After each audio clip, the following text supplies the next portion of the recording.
Hello hello hello hello. हाँ राजेश जी, आ रही आवाज? गुड इवनिंग, आ रही आवाज? हेलो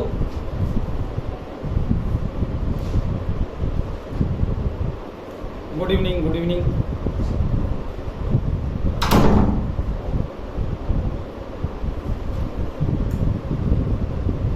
हाँ राजेश जी, कितने लोग आ गए? नमस्कार नमस्कार। हो कुसुम जी, कहाँ से ज्वाइन कर रहे हैं? आवाज नहीं आ रही अभी? अब अच्छा अच्छा अच्छा।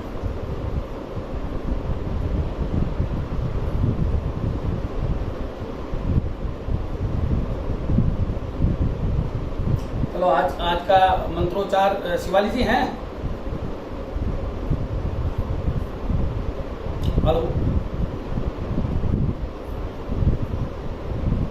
चलो मैं कर देता हूँ। सोने जी कर पाएंगी? हाँ चलो करते हैं, है ना। सबसे पहले गणेश आराधना करेंगे। जैसा कि हम हमारे सनातन धर्म में अनिवार्य है कि सभी कार्य की प्रारंभ में भगवान गणेश की आराधना की जाती है। गजाननम भूतगणादि सेवितम कपित जम्बू फल चारु भक्षणम उमा सुतम शोक विनाशकारकम नमामि विघ्नेश्वर पाद पंकज। अब इसके बाद गुरुदेव को याद करेंगे। गुरुर ब्रह्मा गुरुर विष्णु गुरुर देवो महेश्वरा गुरुर साक्षात परब्रह्मा तस्मै श्री गुरुवे नमः। नवग्रह मंत्र, जैसा कि हर ज्योतिषी को जब भी ज्योतिष का कार्य शुरू करे तो सबसे पहले नवग्रह मंत्र का उच्चारण जरूर करना चाहिए, क्योंकि जो कुछ है ज्योतिष में वो नवग्रह का ही दिया हुआ है। ब्रह्मा मुरारी त्रिप्रांतकारी भानु शशि भूमि सुतो बुधश्च गुरुश्च शुक्र शनि राहु केतुः सर्वे ग्रहा ज्योतिष सिद्ध करा भवन्तु। आज हाँ बोलिए बोलिए।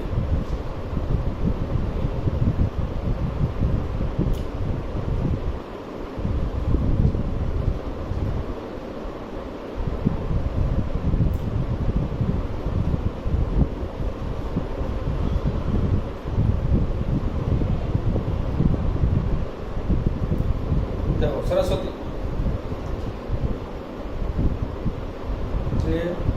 स्वागत साधिके जी जी नारायणी नमस्तुते। बहुत बढ़िया, चलो बहुत बढ़िया बहुत बढ़िया जी, बहुत बढ़िया। आज जैसा कि पिछली क्लास में डिसाइड हुआ था कि आज हम वक्री ग्रहों पे बात करेंगे। ग्रह की एक विशेष स्थिति।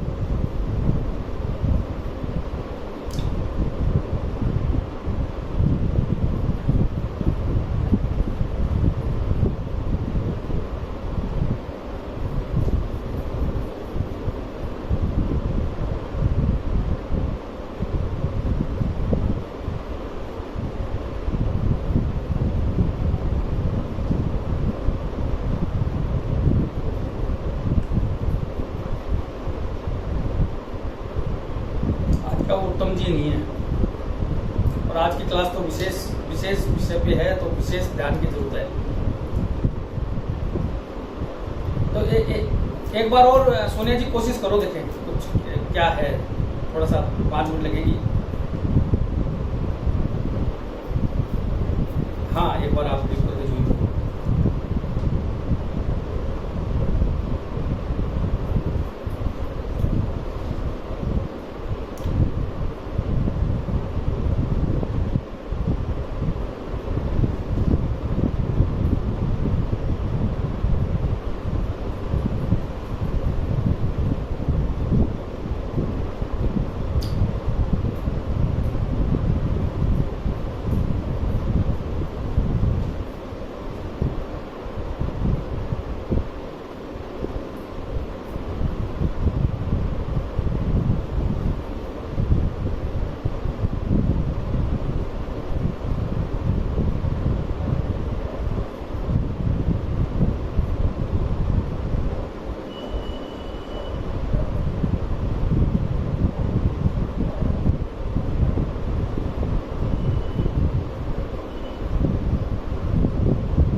एनर्जी के नाम से दो देखें।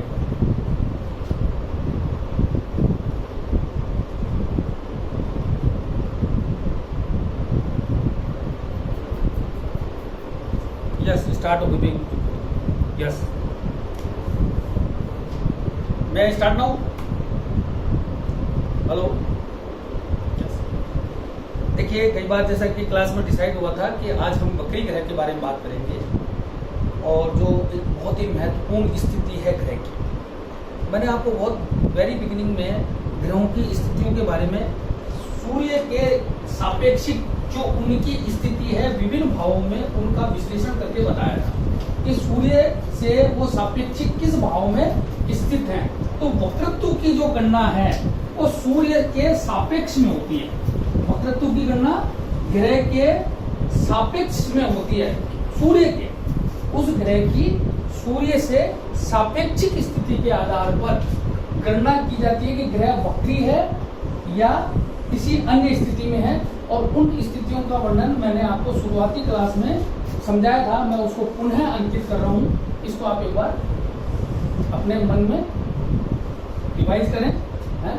मैंने आपको बताया था कि जहां सूर्य स्थित है उससे आगे वाला ग्रह, जो उससे अगले भाव में अगर कोई ग्रह है तो वह शीघ्र होता है। यानी सूर्य से डिग्री वाइज जैसे ही कोई ग्रह आगे निकलेगा वह शीघ्र हो जाएगा।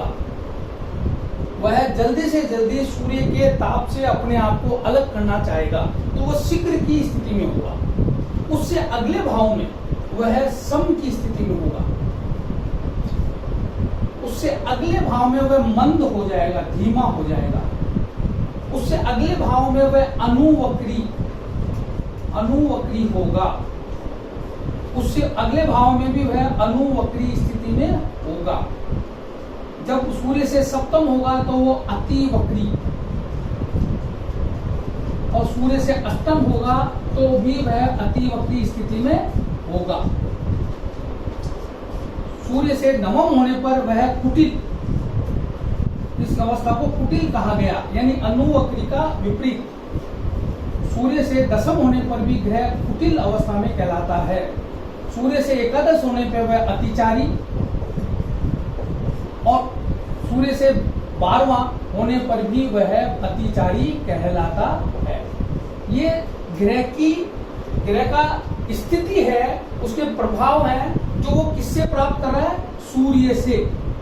यानी कि ग्रह सूर्य से, जहां सूर्यदेव बैठे हुए हैं उस भाव से ग्रह किस भाव में बैठा हुआ है तदनुसार वह स्थिति को प्राप्त करता है।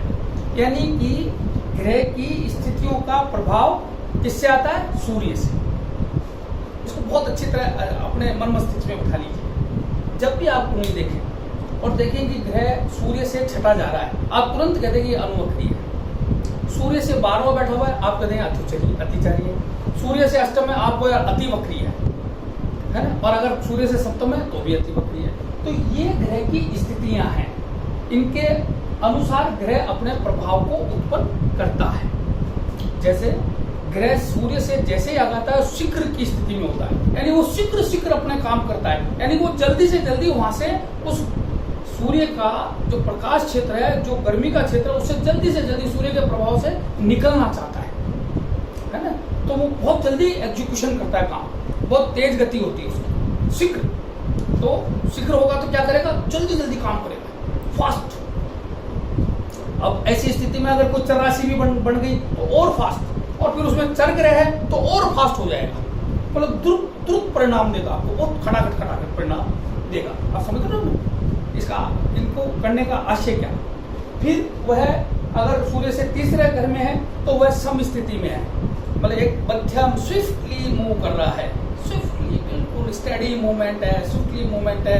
सोच समझ के निर्णय लेगा, सोच समझ के बातों को ग्रहण करेगा, सोच समझ के अपना व्यवहार स्थापित करेगा, गहराई को प्राप्त करेगा। हर चीज का बहुत ही स्टीफली, बहुत ही सहज, सो बिल्कुल नॉर्मल वे में, बहुत ही आनंदमय तरीके से वो निर्णय लेगा। जब ग्रह सूर्य से चौथे भाव में होगा तो वो मंद स्थिति में हो जाता है, यानी कि उसकी गति अब धीरे हो गई। अब धीरे हो गई तो वो कार्यों को धीमी गति से परिणित करेगा। अब मान लीजिए चौथे भाव में भी है, किसी स्थिर राशि में भी है, और कोई ग्रह जो स्थिर भी है, जैसे शनिदेव ही है, तो वह स्थायित्व को पकड़ लेंगे, यानी कि उस भाव से या अपने कारकत्वों को पूर्ण रूप से देंगे, है ना, और गहराई के साथ देंगे और स्थायित्व के साथ देंगे, गहराई के साथ देंगे और स्थायित्व के साथ देंगे। जैसे ही ग्रह सूर्य से पांचवा आएगा, यानी पांचवें भाव में आएगा, तो वो वक्रत्व की स्थिति में आ जाते हैं। यहाँ अब वो मंद हो चुका, मंद होने के बाद वह एक अवस्था और आती है जिसका स्पेशली वर्णन अभी मैं करूंगा, वो होती है बिल्कुल स्थिर अवस्था। यानी कि ग्रह जब भी मंद और अनुवक्री के बीच में होता है तो वह स्थिर अवस्था में होता है, यानी वहां वो बिल्कुल रुकता है, वहां ऐसा प्रतीत होता है कि वो बिल्कुल खड़ा हो गया, स्थिर हो गया, सर्वोत्तम स्थिति है। वहां ग्रह विचार करता है विवेक के साथ कि मैं क्या हूं, मैं क्या करने आया हूं, मुझे क्या करना है, मेरे को इस व्यक्ति को जिसके मैं स्थिरता लिए हुए हूं उसको कैसे उच्चता पर पहुंचाना है। जहां ग्रह जो है वो ग्रहण शक्ति के सर्वोत्तम स्तर पर होता है, ग्रहण स्थिति के सर्वोत्तम स्तर पर होता है, जो ऋषि मुनियों के लिए या जो लोग जीवन में बहुत बड़ा कार्य करना चाहते हैं, जो बहुत बड़े कार्य की शुरुआत करना चाहते हैं, किसी मंत्र की सिद्धि करना चाहते हैं, कोई बहुत बड़ी सिद्धि करना चाहते हैं, वो इस अवस्था का इंतजार करते हैं, बड़े ग्रहों की स्थिर अवस्था, बड़े ग्रह की स्थिर अवस्था का इंतजार करते हैं। गुरु जब वक्री होने से पहले स्थिर अवस्था में आते हैं तो लगभग 1.5 से 2 दिन स्थिर। प्लीज ये थोड़ा डिस्टेंस आ रहा, प्लीज थोड़ी आवाज। हेलो, तो बहुत महत्वपूर्ण चैप्टर चल रहा है। तो गुरु लगभग 1.5 से 2 दिन के लिए स्थिर अवस्था में आते हैं और शनि लगभग 3 दिन के लिए स्थिर अवस्था में आते हैं, 3 से 4 दिन, पर 3 दिन ही माना जाता है, 3 दिन। और ये विलक्षण टाइम है। बाकी ग्रह तो बहुत छोटे समय के लिए आते हैं, है ना, जिनकी गणना भी थोड़ी सी कठिन रहती है, बहुत छोटे, कभी कोई 3 घंटे के लिए आएगा, कोई 4 घंटे के लिए आएगा। अब चंद्रमा तो मुश्किल से 1-8 घंटे के लिए आता है, तो वो बहुत कम स्थिति होती है। और चंद्रमा तो वक्री होता भी नहीं है, वक्री सिर्फ 5 ग्रह होते हैं, वो मैं बताऊंगा। तो इसमें अभी तो जो ये स्पेशली गुरु और शनि का जो स्थिर अवस्था है वो बहुत ही मतलब साधना के लिए, साधक के लिए, ज्योतिषी के लिए, कोई श्रेष्ठ सिद्धि को प्राप्त करने वाले के लिए, ऋषि मुनि के लिए, आविष्कारकर्ता के लिए बहुत ही श्रेष्ठतम स्थिति होती है। मैं आपको एक बात ऑफ द रिकॉर्ड कहना चाहता हूँ, इस अवस्था का बड़े बड़े क्रिमिनल लोग भी इंतजार करते हैं और बहुत सलाह लेते हैं लोगों से इस मामले में। ये शास्त्र में ऐसा कहा गया है कि इस समय जो कर्म किया जाता है, कोई भी कर्म इस समय किया जाता है, वो दरअसल में वो एक मल्टीपल तो होता ही होता है, इसमें तो वो कितने ही गुना मल्टीपल होता है, पर पाप कर्म भी है ना, पापक तो नहीं देता। इस स्थिति का पुराने टाइम में युद्ध वगैरह और ऐसे अन्य कार्यों में उस तरह विश्लेषण किया जाता है, उसका मैं भी नहीं करूँगा यहाँ विश्लेषण, तो बाद में कभी जब आप मैच्योर हो जाओगे जब करेंगे। तो स्थिर अवस्था से वहां बिल्कुल खड़ा हो गया, अब वो वहां से वापिस पीछे जाएगा। यदि ये ग्रह चला, शीघ्र की स्थिति में चला, सम आया, फिर वो मंद हुआ, फिर वो स्थिर हुआ, अब वो बैक जा रहा है, पीछे जा रहा है। ग्रह वास्तव में पीछे नहीं जाते, कोई भी ग्रह पीछे नहीं चलता है। ये नहीं कि उसने उल्टा मुंह किया और अब वो जब वो पहले तो चल रहा था पूर्व से पश्चिम की ओर और अब वो पश्चिम से पूर्व की ओर तरफ चल रहा है। इसको आप मन मस्तिष्क में बिठा लीजिए। वहम हो सकता है ना, वक्री चल रहा है यानी वो पलट गया, यू टर्न ले लिया और वापस पीछे जा रहा है, ऐसा नहीं होता है वास्तविकता में। पर हमको ऐसा आभास होता है, उसका मुख सामने ही रहता है उसका, इसलिए दृष्टियां कभी नहीं बदलती। वक्री करें की दृष्टियां इसलिए नहीं बदलती, वो मैं अभी आपको क्लियर करूंगा।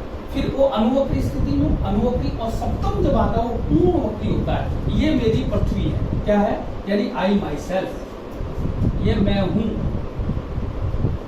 जिसकी कुंडली मैं देख रहा हूं ना वो है ये व्यक्ति, पृथ्वी। सप्तम भाव मैंने बताया था ना पृथ्वी, तो पृथ्वी है।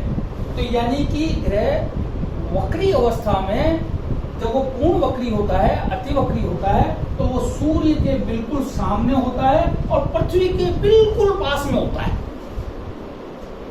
क्या होता है, सूर्य के बिल्कुल सामने यानी सूर्य से सबसे दूर होता है और पृथ्वी के बिल्कुल पास में होता है। तो स्थिति क्या बनती है कि ये ऐसे है कि एक कोई चील खूब ऊंची उड़ रही है, खूब ऊंची, वो हमको एक छोटे से टिमटिमाते हुए काले रूप में दिख रही है। और वही चील उड़कर बिल्कुल मेरे सिर के ऊपर आ जाए, सिर के बिल्कुल पास, तो उसका वो मेरे काफी बड़े क्षेत्र को भी कवर करेगी, है ना, और मेरे बिल्कुल पास भी होगी, तो उसकी जो पूरा परिणाम है वो भी मेरे पास आएगा। यानी कि ग्रह जो है वो बिल्कुल पृथ्वी के पास आ गया, तो एक तो उसका प्रभाव क्षेत्र बढ़ जाएगा और उसका जो कारकत्व वो पूरे मेरे ऊपर आएंगे, बिल्कुल पास से आएंगे।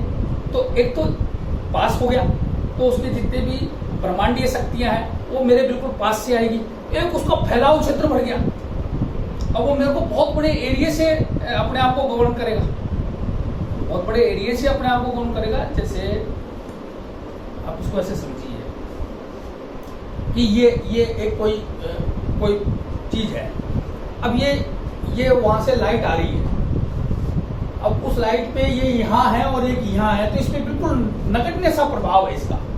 लेकिन जब ये चल के यहाँ आ गया पास में, तो ये पूर्ण रूपेण उसके प्रभाव को तो खत्म कर देगा उस प्रकाश के, और स्वयं यानी सूर्य के प्रकाश प्रभाव को खत्म करके स्वयं का प्रभाव पूर्ण डालेगा। आप समझ रहे हो मेरी बात? अब जैसे जैसे दूर होता जाएगा इसका प्रभाव कम होता चला जाएगा। तो वक्री ग्रह पृथ्वी के बिल्कुल पास होता है, तो उसका डायमेंशन, द कवरेज डायमेंशन बढ़ जाता है। साथ ही उसकी जो शक्तियां हैं वो बहुत पास से आती हैं, तो वो पूर्ण रूप से प्रभावी हो जाता है, यानी अपना पूर्ण प्रभाव देता है। क्लियर? और जैसे जैसे वो आगे जाता है, तो सूर्य से छठा, सातवां, आठवां जब ग्रह है तो वो वक्रत्व के पूर्ण परिणाम देता है ना? वक्री कहां से होना शुरू हो जाता है? जब 4 घर आगे चल लेता है, 4 घर से और 9वें घर तक ग्रह अगर होता है तो वक्रत्व की स्थिति में होता है। पूर्ण वक्री कब होता है? 6ठे, 7वें, 8वें। आप ग्रह को सूर्य की स्थिति के सापेक्ष जैसे ही देखो आप बता दो, है ना? तो जैसे जैसे सूर्य से, इसलिए ये एक लग्नादि योग बनता है, एक लग्नादि योग बनता है, एक चंद्रादि योग बनता है। लग्नादि योग में क्या कहा गया कि अगर ग्रह 6, 7, 8 में हो, शुभ ग्रह अगर 6, 7, 8 में हो तो लग्नादि योग बनाते हैं, और चंद्रमा से 6, 7, 8 में हो तो चंद्रादि योग बनाते हैं। ऐसे ही ग्रह सूर्य से अगर 6, 7, 8 में हो तो सूर्यादि योग भी होता है। हालांकि उसका वर्णन कई जगह है, बहुत कम किया गया, लेकिन सूर्य वो ग्रह बलवान होकर पृथ्वी को पूर्ण रूप से प्रभावित करता है। ठीक है ना? क्या ये क्लियर हुआ? हेलो, कोई बताएंगे? ये स्थिति क्लियर हो रही है? ये आपके मन मस्तिष्क में बिल्कुल फिट होना चाहिए।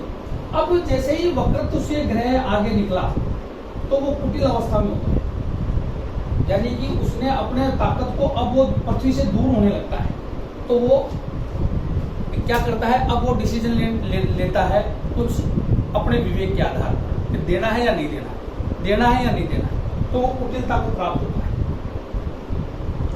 9वें और 10वें में। इसलिए यहाँ पे धर्म का आश्रय कहा गया है सूर्य के सापेक्ष, है ना? तो उससे ये जितना अपन इसको बलवान करेंगे उतना उत्तम परिणाम देंगे। पापत्व को कम कर देंगे। और अतिचारी होने के बाद ग्रह है ना जो पापी हो जाता है, अतिचारी होने के बाद ग्रह पापी हो जाता है, वो सूर्य के साथ पास जा रहा है तो उसकी बल खत्म हो जाता है, खत्म होने लग जाता है। यानी सूर्य से 11वां और 12वां ग्रह अतिचारी अवस्था में होता है तो उसके परिणाम थोड़े विपरीत आते हैं, और 12वां होता है तो अवश्य विपरीत आते हैं, 12वां होता है तो अवश्य विपरीत आते हैं। तो ये एक साधारण पिक्चराइजेशन है वक्री ग्रह का, इसको आपको मन मस्तिष्क में बिठाना है। अब मैं आता हूं मूल पे। ये भाव में अब आप देखते बता दोगे है? बता दोगे देखते ही है जी? चलो ठीक। अब मैं आपको विशेष पे लेके चलता हूं। वक्रत्व जैसा मैंने आपको बताया कि कोई भी ग्रह पीछे नहीं चलता है ना? शास्त्रों में क्या कहा है, और जो सिद्धि भी है कि चंद्रमा जो है वो कोई ग्रह नहीं है। चंद्रमा पृथ्वी का उपग्रह है, उनको इतनी शक्ति प्राप्त है कि उनको ग्रह का स्थान दिया गया, और वो पृथ्वी के चक्कर लगाते हैं, इसलिए कभी भी वक्री नहीं हो सकते। जो चंद्रमा वक्री नहीं होते उसका कारण ये है कि चंद्रमा पृथ्वी के चक्कर लगाते हैं, और वो पृथ्वी के हमेशा सीधे ही घूमेंगे, इसलिए वो कभी वक्री नहीं हो सकते। सूर्य एक स्थिर ग्रह है। सूर्य ज्योतिष में हम पृथ्वी को और सूर्य को वाइस वर्सा अध्ययन करते हैं, जो मैंने आपको पहली ही क्लास में बहुत स्पष्ट समझाया था। वास्तविकता में सूर्य एक स्थिर ग्रह है तो वो कभी वक्री हो नहीं सकते, बल्कि वक्रत्व का निर्धारण सूर्य से होता है, क्योंकि वो स्थिर हैं। सभी ग्रह उनके चारों तरफ चल रहे हैं। क्लियर? ये बात आप बिल्कुल मन मस्तिष्क में जो मैं बता रहा हूँ इसको एज इट इज स्थापित कर लेना। जैसे अगर मैं अब ब्रह्मांड के चक्र की बात करूँ तो ये सूर्य देव है,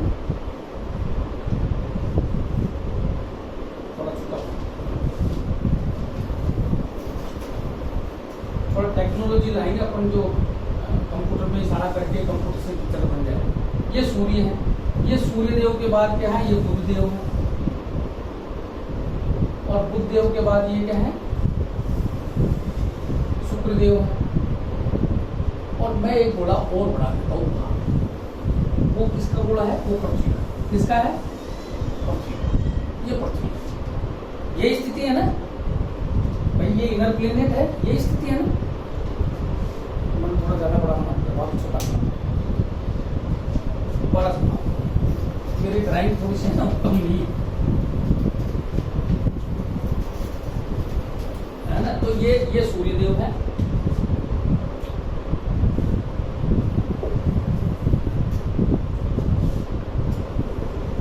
ये सूर्य है, ये बुध है,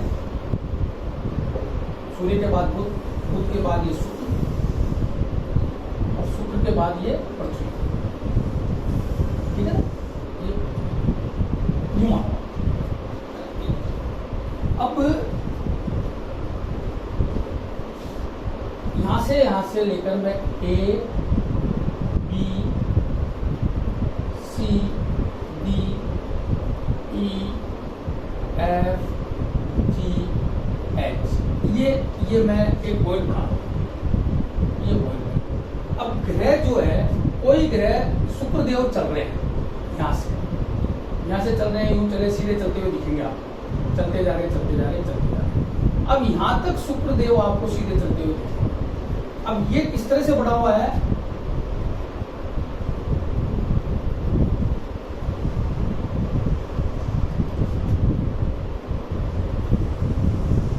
थोड़ा सा समझना है ना, थोड़ा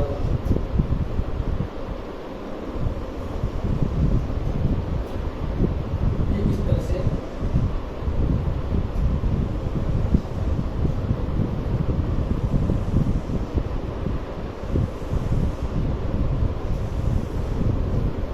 ये चित्र बना, राइट?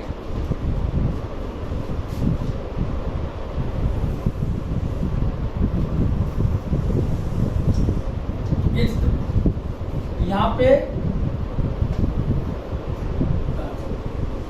यहाँ पे ये पृथ्वी यहाँ नहीं बनाकर मैं यहाँ मानता हूँ ये अब कोई ग्रह ये शुक्र देव यहाँ चले, यहाँ से आगे चलेंगे तो भी आपको बढ़ते हुए नजर आएंगे। अब यहाँ आने के बाद अब आप यहाँ से देख रहे हो तो जो ये H बिंदु है यहाँ, अब शुक्र तो आप ये जो शुक्र है यहाँ से चलेंगे तो आगे, लेकिन यहाँ से आप क्योंकि ये हिस्सा आपका छिपेगा तो वो आपको यहाँ आगे चलते हुए नहीं दिखेंगे। और यहाँ जब वो यहाँ आ जाएंगे चल के तो वो चलेंगे आगे, इस तरह से आगे जाएंगे, लेकिन आपको यहाँ पीछे चलते हुए दिखेंगे। मतलब वो यहाँ तो आगे बढ़ रहे हैं, यहाँ से उनकी गति आगे है, लेकिन वो आपको यहाँ दिखेंगे। तो आप क्या कहोगे, यार अभी तो ये यहाँ थे, यहाँ कैसे आ गए, जबकि वो एक्चुअल में कहाँ है, यहाँ। आप समझ रहे हो मेरी बात को? थोड़ा सा दिमाग में विजुलाइज करना कि ग्रह यहाँ से चला और यहाँ आया, और यहाँ आने के बाद यहाँ से इस बिंदु पे जा रहा है, लेकिन वो आपको यहाँ दिखेगा। तो आप कहोगे अभी एच पे था, वापस जी पे कैसे चला गया, जबकि वो वास्तव में यहाँ पे क्या किया उसने, यहाँ से यहाँ गया है। अगर ये ए है तो यहाँ, अगर ये आई है तो जे पे गया है, वो आई से जे पे गया। लेकिन आप चूंकि यहाँ से देख रहे हो और यूं देख रहे हो तो आपको वह दिखेगा जी पर। तो आप क्या कहोगे, यार ये तो आगे बढ़ना चाहिए था, तो ये पीछे क्यों चला गया। ये वक्रत्व है, ये वक्रत्व है। क्या क्लियर हुआ ये आपको? कोई बताएंगे? हेलो, हाँ राजेश जी क्लियर हुआ? हाँ, और नयो में से सुधीर जी वो क्लियर हुआ ना? तो ये वक्रत्व है। हाँ जी, हाँ ये इनर, अभी मैंने इनर प्लेनेट का बताया है। आउटर प्लेनेट का अलग तरीके से बनेगा वक्रत्व, बिल्कुल सही करो आप। ये इनर प्लेनेट का है, ये मैंने आपको समझाने के लिए अभी इनर प्लेनेट लिए है ना, जो बुध और शुक्र का। अब आउटर प्लेनेट का जो बनेगा वो अलग तरीके से बनेगा। उसमें मैं नीचे की तरफ देखूंगा, मैं इनमें ऊपर की तरफ देखूंगा, उनमें मैं नीचे की तरफ देखूंगा। समझ रहे हो मेरी बात? यहां से मैं इनको ऊपर देखूंगा, जब उनको देखूंगा तो मैं वहां से नीचे देखूंगा, तो ये स्थिति मेरे को उल्टी दिखेगी, है ना? बात वही है, बात वही है। क्लियर सुधीर जी? भाई मैं यहाँ, हाँ बोलिए बोलिए बोलिए बोलिए। हाँ हाँ हाँ हाँ हाँ हाँ, वो तो सारी स्थितियां प्राप्त करेंगे वो भी, लेकिन वो चूंकि कुंडली में आप नहीं देख पाओगे, उसके लिए आपको नवमास में जाना पड़ेगा।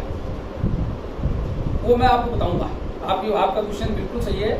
इस बुध एक घर आगे से ज्यादा आगे नहीं जा सकते और शुक्र 2 घर से आगे नहीं जा सकते, तो उनमें क्या ये स्थिति आती है? बिल्कुल आती है। वो भी वक्री होते हैं, वो भी वक्री होते हैं, देखते ना हम। लेकिन चूंकि वो सूर्य के सापेक्ष गति में, उनकी और सूर्य की सापेक्ष गति एक समान की है, सूर्य की और बुध की गति सापेक्ष लगभग एक जैसी है, थोड़ा ही अंतर है, तो वो थोड़ा आगे चल जाते हैं, फिर वापस वहां आ जाते हैं, फिर पीछे चल जाते हैं, तो उनकी वो बढ़ नहीं पाता दायरा, इसलिए वो आगे पीछे रहेंगे ना। जैसे मैं, सुधीर जी और राजेश जी 3 हैं, है ना? मैं 1 महीने में 1 डिग्री चलता हूँ, राजेश जी 28 दिन में 28 से लेके और 28 दिन में एक डिग्री पार करते हैं, और सुधीर जी जो है वो 28 से और 45 दिन के बीच में 1 डिग्री पार करते हैं, और 45 दिन बाद वापस वहीं आना है। तो हम ज्यादा से ज्यादा कितने आगे हो सकते हैं? उससे ज्यादा आगे हम जा नहीं सकते, तो वापस आ जाएंगे एक साथ, फिर आगे पीछे हो जाएंगे, फिर आगे हो जाएंगे, फिर वहीं आ जाएंगे, फिर पीछे हो जाएंगे। तो वो सूर्य, बुध और शुक्र की स्थिति यही है। इस बाकी प्लेनेट की स्थिति में आपको स्पष्ट दिखती है, इनमें थोड़ा सा आपको मैं आगे आपको समझाऊंगा, कुंडलियों का विश्लेषण होगा। लेकिन आप पढ़ोगे तो कुंडली में लिखा रहता है वक्री ग्रह, है ना? तो ये स्थिति इनर प्लेनेट की है, इसको मैं उल्टा कर दूंगा तो वो स्थिति आउटर प्लेनेट की हो जाएगी। ये वक्रत्व है, तो ये एक्चुअल है, नहीं, ये वर्चुअल है, ये दृष्टि भ्रम है। वास्तविकता क्या है? ये दृष्टि भ्रम है, लेकिन इसका प्रभाव है। प्रभाव क्या है? प्रभाव क्या है? वक्रत्व से उत्पन्न शक्ति, यानी कि वक्रत्व कब हो रहा है? जब वो ग्रह मेरे बिल्कुल पास आ गया। वक्रत्व से मतलब ये नहीं है कि यहां से यहां जाता हुआ दिख रहा है तो साहब ये परिवर्तन हो गया, यहां से यहां जाता दिख रहा तो ये परिवर्तन, ये नहीं है। वहां तो वही प्रभाव रहेगा उसका, लेकिन वो मेरे बिल्कुल पास आ गया। अब अगर वो मेरे को यहाँ इतना सा दिखता था तो यहाँ मेरे को इतना दिखेगा, तो सूर्य के प्रकाश को इस लेवल पे रोकेगा मेरे ऊपर, यानी मेरे सिर के ऊपर पास आ गया और फैलाव हो गया। इसको आप बहुत गहराई से समझना। देखो, मैं आपको ज्योतिष के सिद्धांत बता रहा हूँ, इसमें कहीं जरा सी भी आपको लगे कि कहीं हमसे कमी रह रही है तो मेरे से पूछिए कि ग्रह मेरे सिर के ऊपर आ गया तो एक तो बिल्कुल पास आ गया तो पूर्ण प्रभाव कर, और फिर उसका प्रभाव क्षेत्र और बढ़ गया, ठीक है ना? तो वो सबसे ज्यादा प्रभावित करेगा मेरे को। वो कब करेगा? जब वो यहाँ होगा। कहाँ होगा? यहाँ होगा। और अगर मैं वो आउटर प्लैनेट्स की बात करूं तो मैं जब इसको उल्टा घुमा दूंगा तो भी वो मेरे बिल्कुल पास होंगे, सूर्य से सप्तम होंगे, यानी कि सूर्य से सप्तम होने के बाद ग्रह अपना पूर्ण प्रभाव देता है। मैंने आपको बहुत अच्छी तरह समझाया था, अस्त, मूड और विकल अवस्था में ग्रह बलहीन होता है, वह अपने प्रभाव नहीं देता। बताया था। जब ग्रह सूर्य से बिल्कुल दूर चला जाता है तो वो पूरा राजा हो जाता है, पूर्ण शक्ति को प्राप्त कर लेता है। अब तो मैं बलवान, इसलिए वो क्यों हो जाता है? क्योंकि उसकी स्थिति ऐसी बनती है कि वह पृथ्वी मतलब जातक, पृथ्वी मतलब जातक, the recipient which is me, तो whom only you are analyzing, that person is पृथ्वी। उस सिंगल इकाई को पृथ्वी माना है ज्योतिष में, मैंने आपको पहली क्लास में बताया था। तो उस व्यक्ति के सिर के ऊपर सूर्य से दूर पूर्ण प्रभावों से युक्त वह ग्रह सिर के ऊपर है, यानी बहुत नजदीक से प्रभावित कर रहा है आपको। और उसका डायमेंशन, एक चीज जो बहुत दूर है क्या प्रभाव करेगा? वो बिल्कुल आपके सिर पे लेकर, तो उसका डायमेंशन और मल्टीपल हो गया। उस डायमेंशन से, उस इंटेंसिटी के साथ इतनी नजदीकी से वो जब आपको प्रभावित करेगा तो उसका प्रभाव संपूर्ण पूर्ण होगा, अत्यधिक होगा या एक्सट्रीम होगा। तो एक्सट्रीम होगा, राइट?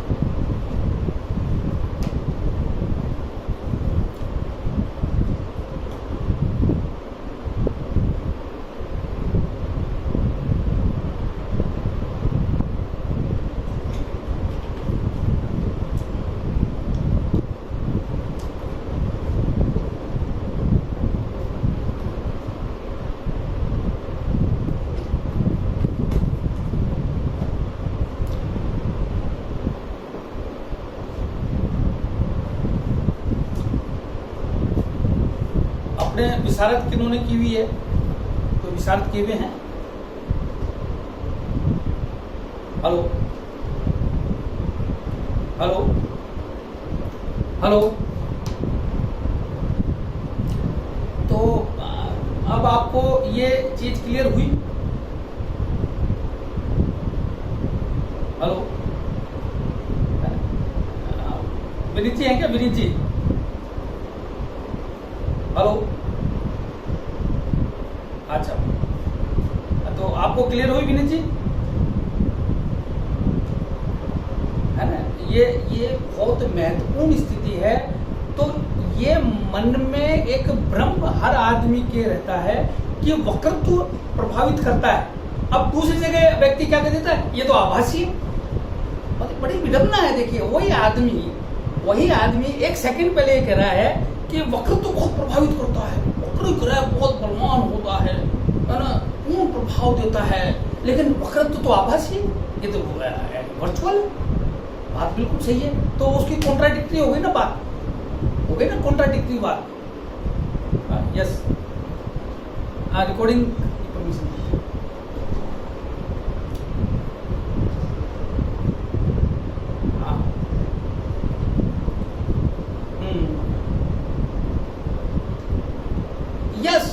बिल्कुल एग्जैक्टली इसका मतलब है वो आपके बिल्कुल पास में है, वक्री ग्रह पूर्ण दिखता है।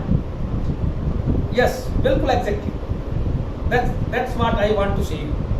रिकॉर्डिंग स्टार्ट करें।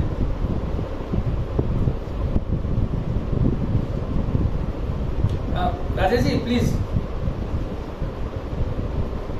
हाँ हाँ हाँ,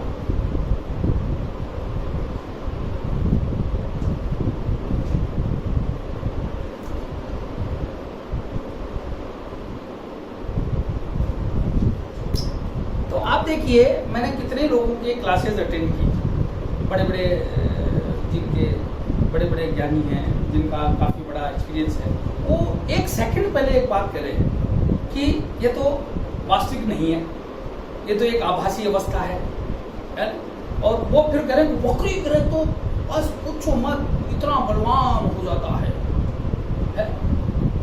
पर वो ये नहीं समझा रहे कि वो बलवान क्यों हो जाता है, वक्रत्व की वजह से हुआ। चलो आप मेरी बात को उत्तर दो, क्या ग्रह वक्रत्व की वजह से ऐसा हुआ? क्या वो आभासी जो स्थिति हमको लिखी उसके वजह से हुआ, या उसकी पृथ्वी के पास आने की स्थिति की वजह से हुआ? बताइए आप। हम यस, तो वक्रत्व इनफैक्ट क्या है? सूर्य से दूरी और पृथ्वी से नजदीकी। तो सूर्य से जब ग्रह दूर होगा तो पूर्ण प्रतापी होगा, सूर्य के प्रकाश से मुक्त होकर वो स्वयं के प्रकाश को, अब वो पृथ्वी के बिल्कुल पास भी है और पृथ्वी पे उसकी छाया भी व्रत है, यानी उसका प्रभाव क्षेत्र भी पूर्ण है। पृथ्वी कौन? मैं, माई सेल्फ, जिसकी कुंडली में देख रहा हूं वो पृथ्वी है। लगन वही तो है, लगन ही तो पृथ्वी है, तो लगन जिसकी निर्धारित हो रही वही तो पृथ्वी है। Right, clear? तो आप वक्री से क्या मतलब समझेंगे? ग्रह पृथ्वी के बिल्कुल पास में है। क्या ये पूरी स्थिति क्लियर हुई आपको? देखो बड़ा आनंददायक विषय है ये। अगर सत्य आपके दिमाग में स्थापित हो गया तो बहुत अच्छे परिणाम आप उत्पन्न करोगे। शिवचंद जी क्लियर हुआ?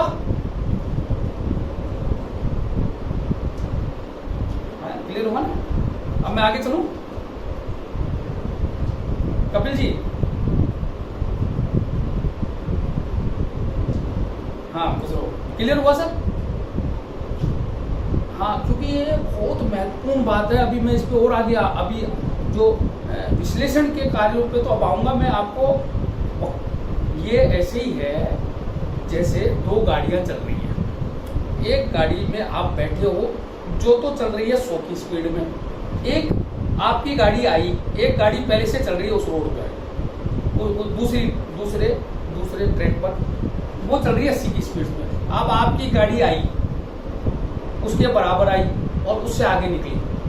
अब आपको क्या लगेगा कि आपकी गाड़ी तो जा रही है आगे और वो गाड़ी जा रही है पीछे, लेकिन वास्तविकता तो वो नहीं है। वास्तविकता तो वह नहीं है। वास्तविकता क्या है? चल दोनों रही है। तो ग्रह चलते सब हैं, लगता ऐसा है। तो जब वो कब लगा? जब मैं उसके पैरेलल आ गया, यानी मेरी गाड़ी जब उसके पैरेलल आ गई, यानी पूर्ण प्रभाव में आ गई, उसके पूर्ण प्रभाव में आ गई, तब मेरे को लगा। तो यानी पूर्ण प्रभाव को प्राप्त हो रहा हूं मैं, ठीक है ना? अब मैं वहां से अगर एक कंकर मारूं तो दूसरी गाड़ी में चला जाएगा। कितना समझ रहे हो आप मेरी बात को? ये तो वक्रत्व दरअसल में ग्रह की वो अवस्था है जब ग्रह पृथ्वी के बिल्कुल पास में होता है, उसका प्रभाव क्षेत्र बढ़ जाता है, सूर्य से दूरी होने पर वह स्वयं के बल का पूर्ण प्रयोग करता है और पूर्ण रूप से प्रभावित करता है। अब मैं इनके प्रिडिक्टिव पार्ट पे आता हूं। अब मैं मिटा दूं इसको? हाँ बोलिए बोलिए बोलिए बोलिए।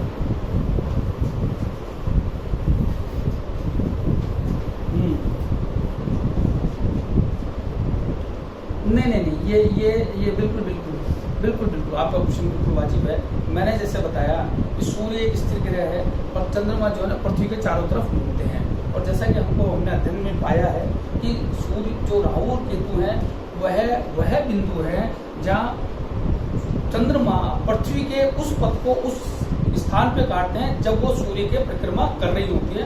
तो वह पथ जो जहाँ कटता है वह उत्तर का जो होता है वो राहु होता है, उसके जो दक्षिण में होता है वो केतु होता है। तो वह हमेशा उल्टा ही होगा, क्योंकि चंद्रमा हमेशा सीधे ही चलेंगे और सूर्य हमेशा स्थिर ही होंगे, तो वो कभी भी मार्गी नहीं हो सकते। यानी कि मेरी छाया हमेशा, अगर एक मैं पथ पे चल रहा हूँ और रोशनी मेरे आगे है तो मेरे पीछे ही रहेगी। अब समझ लो मेरी बात। हाँ, एक मिनट प्लीज प्लीज आप वापस राजेश जी, यार इसका पेड वर्जन ले लें अपन।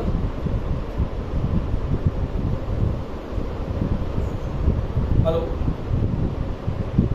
इसका कुछ सोल्यूशन करो। वो जानते हो ना,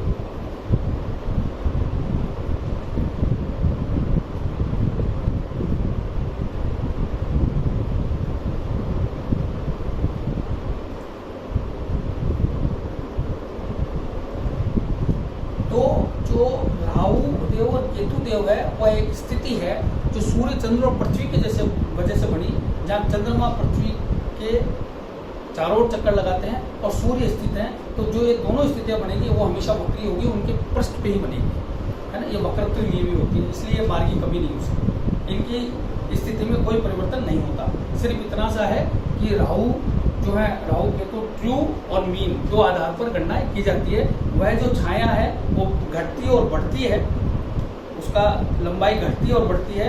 तो कई लोग ट्रू मीन को काम में लेते हैं, तो ट्रू राहु को काम में लेते हैं, कई लोग एवरेज यानी मीन राहु को काम में लेते हैं। यह उनमें परिवर्तन है। कहने का आशय है कि जैसे सूर्योदय होता है तो राहु यानी छाया सबसे लंबी होती है ना, तो राहु देव बलवान होते हैं। जैसे जैसे सूर्य 12 बजे आएंगे तो छाया सबसे छोटी होगी, तो सबसे कमजोर होंगे राहु। जो मैंने एक पहली एक क्लास की थी उसमें बहुत स्पष्ट किया था। और जैसे जैसे सूर्य सप्तम में जाने लगेंगे यानी सायकाल को जाएंगे, वैसे वैसे छाया बड़ी होने लग जाएगी। तो इसलिए मीन यानी एवरेज राहु को काम में लेते हैं ज़्यादातर लोग। और कुछ लोग जो बहुत प्रिसाइज और बहुत एक्यूरेट विश्लेषण करना चाहते हैं, तो बहुत ही डेप्थ में जाना चाहते हैं, वो ट्रू राहु का विश्लेषण करते हैं, है ना। पंचांग में दोनों स्थितियाँ दी हुई होती है वैसे, और अब सॉफ्टवेयर पे भी डिपेंड करता है कि वो ट्रू ले रहा है या मीन ले रहा है। मेरे हिसाब से ज़्यादातर सॉफ्टवेयर मीन राहु ही लेते हैं।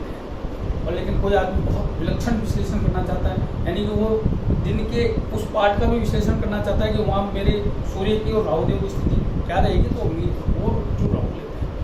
ठीक है सर। तो राहु केतु कभी भी मार्गी नहीं होती। क्या मैं आपको वक्रत्व की स्थितियाँ समझा पाया?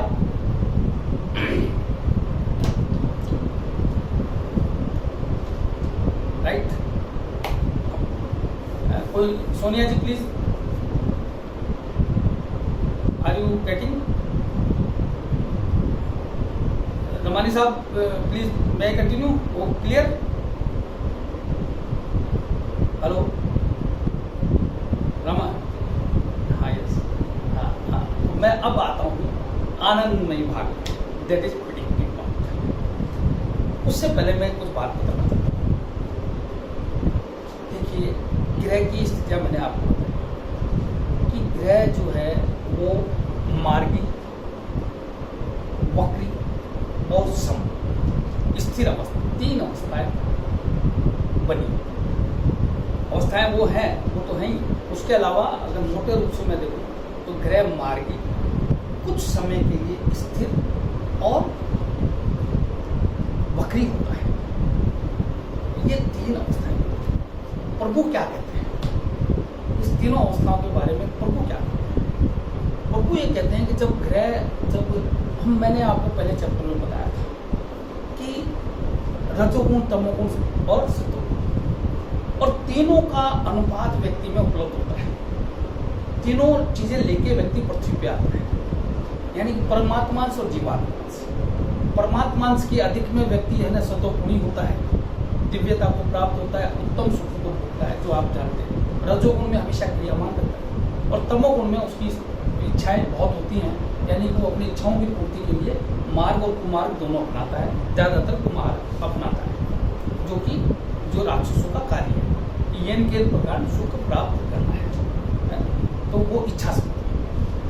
तो पार्षद जी ने क्या कहा कि जब ग्रह मार्गी होता है तो वो रजोगुणी होता है ना। मार्गी होता है जब वो रजोगुणी होता है, वो क्रियामान होता है ना। रजस की प्रधानता होती है, यानी कि वो निरंतर कार्यशील होता है, कर्मशील होता है, कर्म करने की उसकी प्रवृत्ति होती है, कर्म से सुख की उत्पन्न का उसका भाव होता है। वो कर्म जो सामान्य व्यक्ति के होता है, सामान्य व्यक्ति की प्रवृत्ति यही होती है ना, कि वो कर्म करके लाभ प्राप्त करना चाहता है, बढ़ना चाहता है, सुख प्राप्त करना चाहता है, आत्मोत्कर्ष के मार्ग पर जाकर आत्मोत्कर्ष प्राप्त करना चाहता है। वो रजोगुण यानी मार्गी ग्रह। सतोगुण जब ग्रह स्थिर अवस्था में होता है, जो मैंने आपको बताया कि कब होती है वो स्थिर अवस्था, तो जब ग्रह स्थिर अवस्था में होता है तो वह सतोगुणी होता है। उस समय उसकी ग्रहण शक्ति, एक्सेप्टिंग पावर मल्टीपल हो जाती है, हजारों गुना बढ़ जाती है ग्रहण शक्ति। अब ग्रहण शक्ति आपकी रिसिपेंट पावर हो बढ़ गई तो आप ब्रह्मांड की शक्तियों को प्राप्त करोगे और कॉन्सेंट्रेट फॉर्म में आप अपने मन, मस्तिष्क और शरीर में उनको पाओ, और उनसे उस समय आप कुछ भी उत्पन्न कर सकते हो। सर्वोत्तम स्थिति सतोगुण, ग्रहण शक्ति, ब्रह्मांड की समस्त शक्ति आपके अंदर आ रही है। तो सबसे श्रेष्ठ व्यक्ति कौन? जो स्थिर मति होता है ना? तो सतोगुणी अवस्था में जब ग्रह हो, यानी कि स्थिर अवस्था में जिस व्यक्ति के ग्रह स्थापित हो और वो डिग्रियां आप स्थापित कर पाओ, और वह स्थिति भी अगर सूर्य और गुरु और शनि देव की मिल जाए आपको, तो आप मान के चलिए कि वो व्यक्ति एक्स्ट्रा ऑर्डिनरी पर्सनैलिटी होगा। आप ढूंढ के देख लेना, ये थोड़ा सा कठिन कार्य है कि वो सतोगुण की स्थिति आप पकड़ पाओ। ये आप पकड़ोगे ग्रह जब भी सूर्य से चौथी राशि से आगे निकल रहा हो, भाव मध्य मैंने आपको पढ़ाया, और पांचवी राशि में, हाँ, तो वो मैं आपको स्थापित करके, बहुत बढ़िया बात है, वहां पे पर्टिकुलर डेज पे वो स्थिर अवस्था में होता है। इतना आसान नहीं है, वो डिग्रियां आपको डेज पे स्थापित करनी पड़ेगी। अगर उन्हीं डिग्रियों पे वो ग्रह बैठा है तो वो उसी तरह के परिणाम देगा जैसे परमोच्च ग्रह देता है, राइट। तो ग्रहण शक्ति सतो। तीसरी अवस्था जब ग्रह वक्री होता है तो वह तमोगुणी होता है। उसकी इच्छा शक्तियां बहुत होती हैं, ये बलवान होता है और वह अपने प्रभाव से, अपने अनुसार प्रकृति की सारी शक्तियों को पाना चाहता है और उसी अनुसार उनका निरूपण करना चाहता है। तो वह उस समय क्या होता है? इच्छा शक्तियां प्रधान होती हैं। तमोगुण यानी इच्छा शक्तियां। इच्छा शक्तियां मतलब राक्षसी प्रवृत्ति। मुझको मकान चाहिए, मुझको वाहन चाहिए, मुझको स्त्री चाहिए, मुझको इसी आदमी से विवाह करना है, मुझको ये धन चाहिए, मुझको ये गहने चाहिए, व्हाट एवर वे में भी, कैसे भी हो मुझको चाहिए। वो कौन? वक्री ग्रह। वक्री ग्रहों में व्यक्ति की इच्छा शक्ति प्रबल होती है। तो वक्री ग्रहों को धारण किया हुआ व्यक्ति अगर इच्छाओं को नियंत्रित करके सु इच्छाओं पे अपना विवेक स्थापित कर दे तो उससे बलवान कुंडली नहीं होती है। तो ज्योतिषी का क्या धर्म है? तो मैं बहुत विलक्षण बात बता रहा हूँ। आप हजारों लोगों से मिलोगे, विलक्षण बात है जो मेरे को भगवान ने सिखाई है कि अगर किसी व्यक्ति की कुंडली देखो आप और उसके वक्री ग्रहों की अधिकता देखो तो आप उसको एक ही बात करो कि आप अपनी इच्छाओं को सतोगुणी बना दो। और अपनी सारी शक्ति उन सतोगुण चीजों को प्राप्त करने में लगा दो तो सब प्राप्त हो जाएगी उसको। तो ये 3 स्थितियां क्या क्लियर हुई आप? कपिल जी, हेलो, क्लियर हुई? हेलो, मेरे साथी शिवचंद जी भी हैं। शिवचंद जी प्लीज, शिवचंद जी है सर? हाँ सर, है जी। तो ये तीनों ही, हाँ, ये प्रभु ने बताइए मेरे को, तो मैं आपको ये जो मैं बृहद पाराशर होला शास्त्र में मैं भगवान पाराशर जी का जो संदेश है वो मैंने इस रूप में पढ़ा है और मैं उसी रूप में आपको बता रहा हूँ। इसमें कोई सुधार करना, कोई चीज प्राप्त हो तो मेरे को बता सकते हैं। तो ये 3 अवस्थाएं ज्योतिषी का धर्म। अब मैं आता हूँ वक्रत्व की बलवानता। उत्तरा कालामृत में कालिदास जी कहते हैं शुभा वक्री अति शुभा, पापा वक्री अति पाप। वो कहते हैं कि नीच का पाप ग्रह अगर वक्री हो जाए तो वो उच्चत्व के परिणाम देगा। नीच का पाप ग्रह अगर वक्री हो जाए तो उच्चत्व के परिणाम देगा, और वक्री ग्रह अगर उच्च का हो जाए तो नीचत्व के परिणाम, पाप ग्रह नहीं, अगर नीच ग्रह वक्री है तो वो उच्चत्व के परिणाम देगा, और अगर वो उच्च है तो नीचत्व के परिणाम देगा।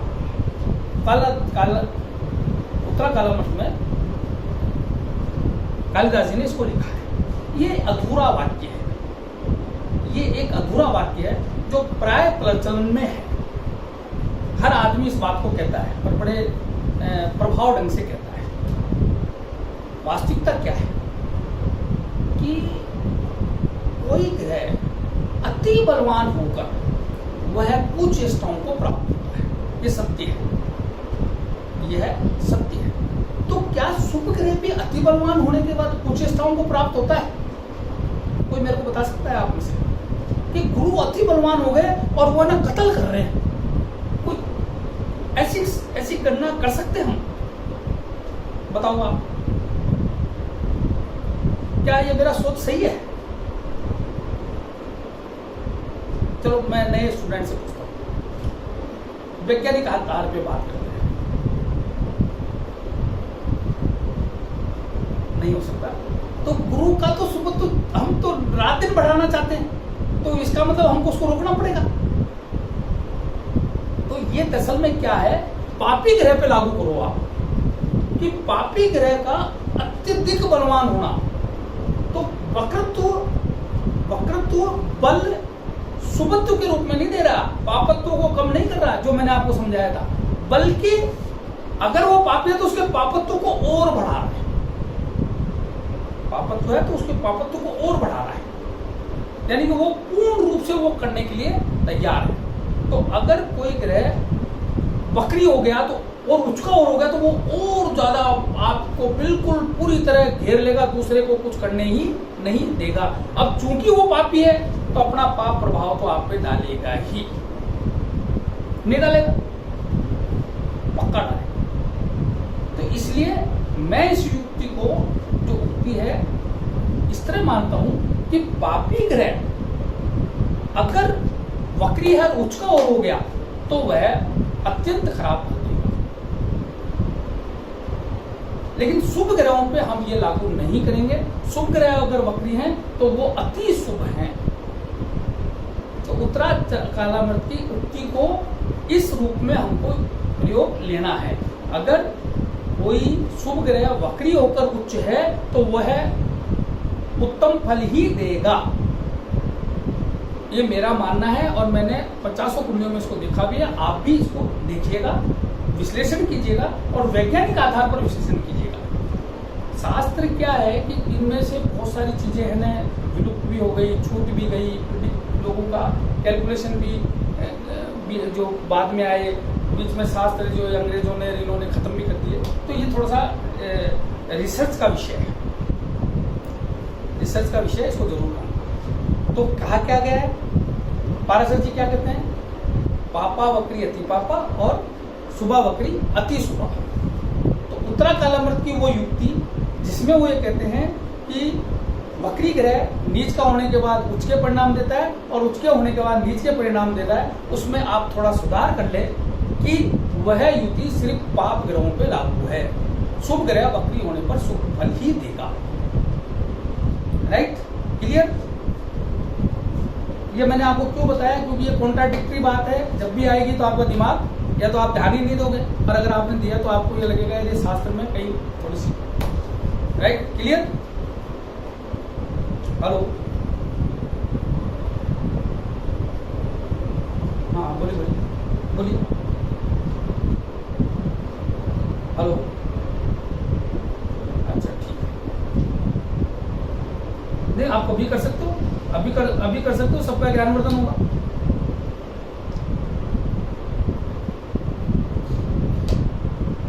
हम्म, हाँ,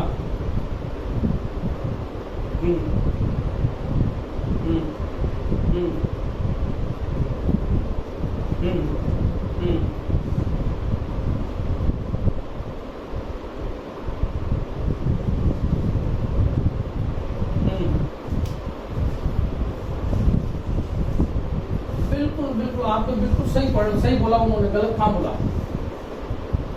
उन्होंने तो बिल्कुल सही बात बोली, गलत गलत गलत गलत काम बोला। आप इसी की बात कर रहे हो ना, ये कुंडली की बात कर रहे हो ना, तो ये गुरु क्या है, ये गुरु क्या है, केंद्राधिपति दोष से पीड़ित है।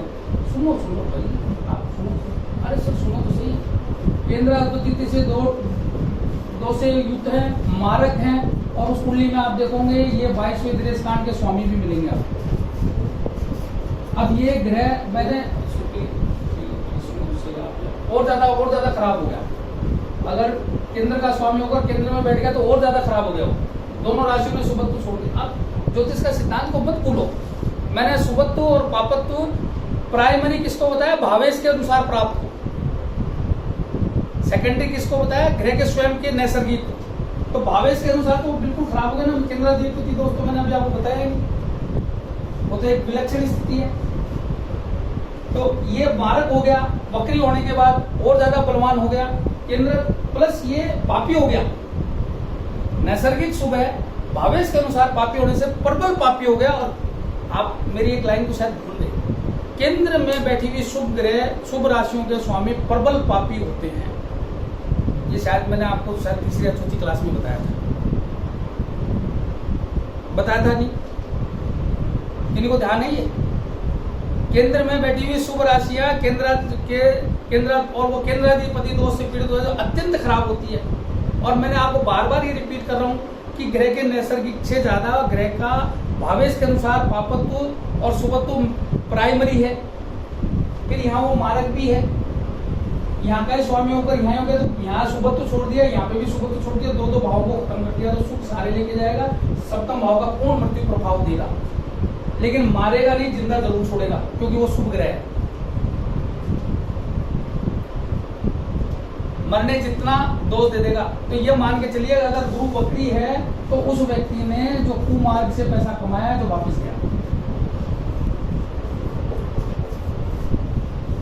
ये मैं आपको सारी चीजें बताऊंगा तो ये तो आपको तो मेरी आज 20वीं क्लास हो गई, ये चीज मैं समझता हूँ 100 टाइम्स बहुत बार मैं आपको रिपीट कर चुका हूँ, और हर बार मैं ये बात जरूर बोलता हूँ कि जब भी आप ग्रह का पापत्व शुभत्व देते तो नैसर्गिकता से प्रधानता उसके भाव के अनुसार प्राप्त है, और केंद्र में बैठी हुई शुभ राशियों के स्वामी जो हैं वो प्रबल पापी होते हैं। ये तो मैं मेनी टाइम्स, और अगर वो केंद्र के स्वामी होकर केंद्र में बैठ जाएं तो अत्यंत अत्यंत अशुभ होते हैं। ठीक है ना? नमस्ते, क्लियर सर? हितेश जी, हाँ नमस्ते।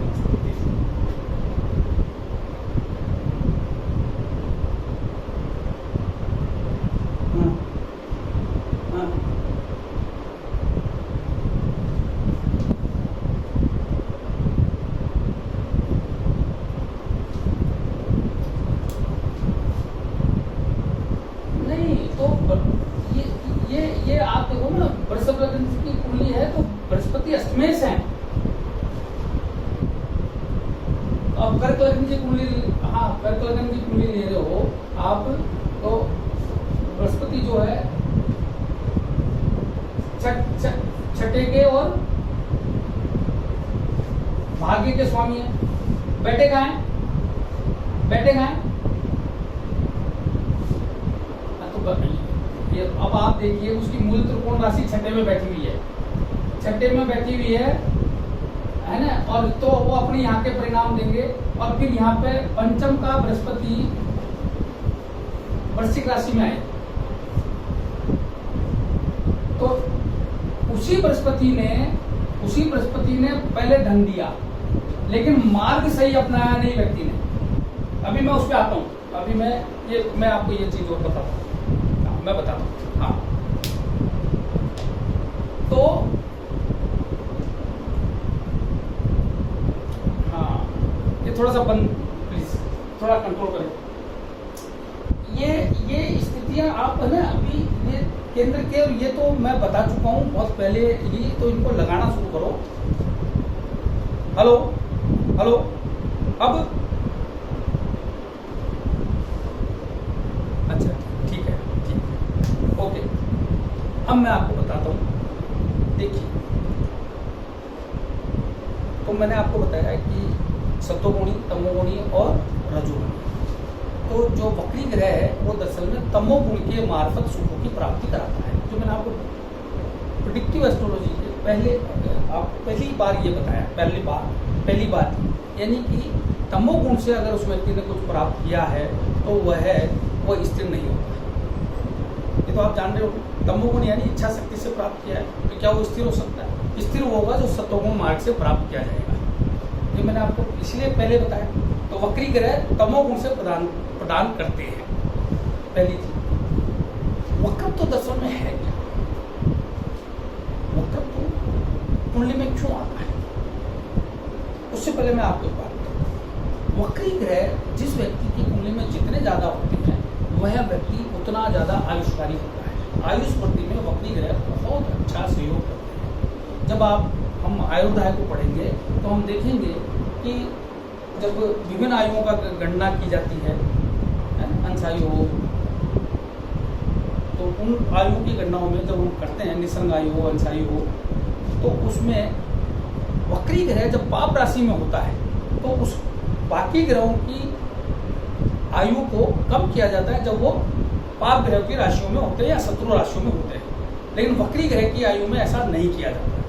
साथ ही वक्री और उच्चकी ग्रह की आयु को दुगुना या तिगुना भी किया जाता है। दुगुना, उच्चकी और वक्री ग्रह की आयु को दुगुना और तिगुना भी किया जाता है। साथ ही पाप ग्रह यानी मंगल और वक्री ग्रह अगर कोई शत्रु राशि में हो तो उनकी आयु को छीण भी नहीं किया जाता। इसलिए वक्री ग्रह हमेशा आयुष्कारी माने गए। ये तो आयु की गणना में वक्री ग्रह हमेशा आयुष वृद्धि के कारक। ये आयुर्दाय आप जब करेंगे अपन, जिसमें 4-5 तरीके हैं आयु निर्धारण के, उसमें ये मैं आपको बताऊंगा। और अगर आपने पढ़ी हो तो आपको ध्यान भी होगा कि वक्री ग्रह की आयु को तिगुना किया जाता है और आयु का क्षय भी नहीं होता उनका। तो ये जिस प्रकार उच्च किया जाता है। अब वक्र तो दरअसल में है क्या? ये हमारे को हमारी पास्ट लाइफ से जोड़ता है। यानी वक्रत्व का मतलब I have gone to complete the karma which I have not completed in my past life. वक्रत्व ये बताता है कि ऐसे कर्म जो मैं पिछली जिंदगी में पूर्ण करके नहीं आया, वो कर्म मेरे को अब पूरे करने हैं। ये वक्री ग्रह बताता है। जैसे शनि वक्री हो गए, इसीलिए ज्योतिष शास्त्र में राहु देव को पिछले जन्मों के कर्मों का आगामी जन्मों में लाने का कारक भी माना जाता है। और इस जन्म के the deeds of this life वो भी राहु देव के उसमें ही आती है। वो हमेशा वक्रत्व धारण किए हुए।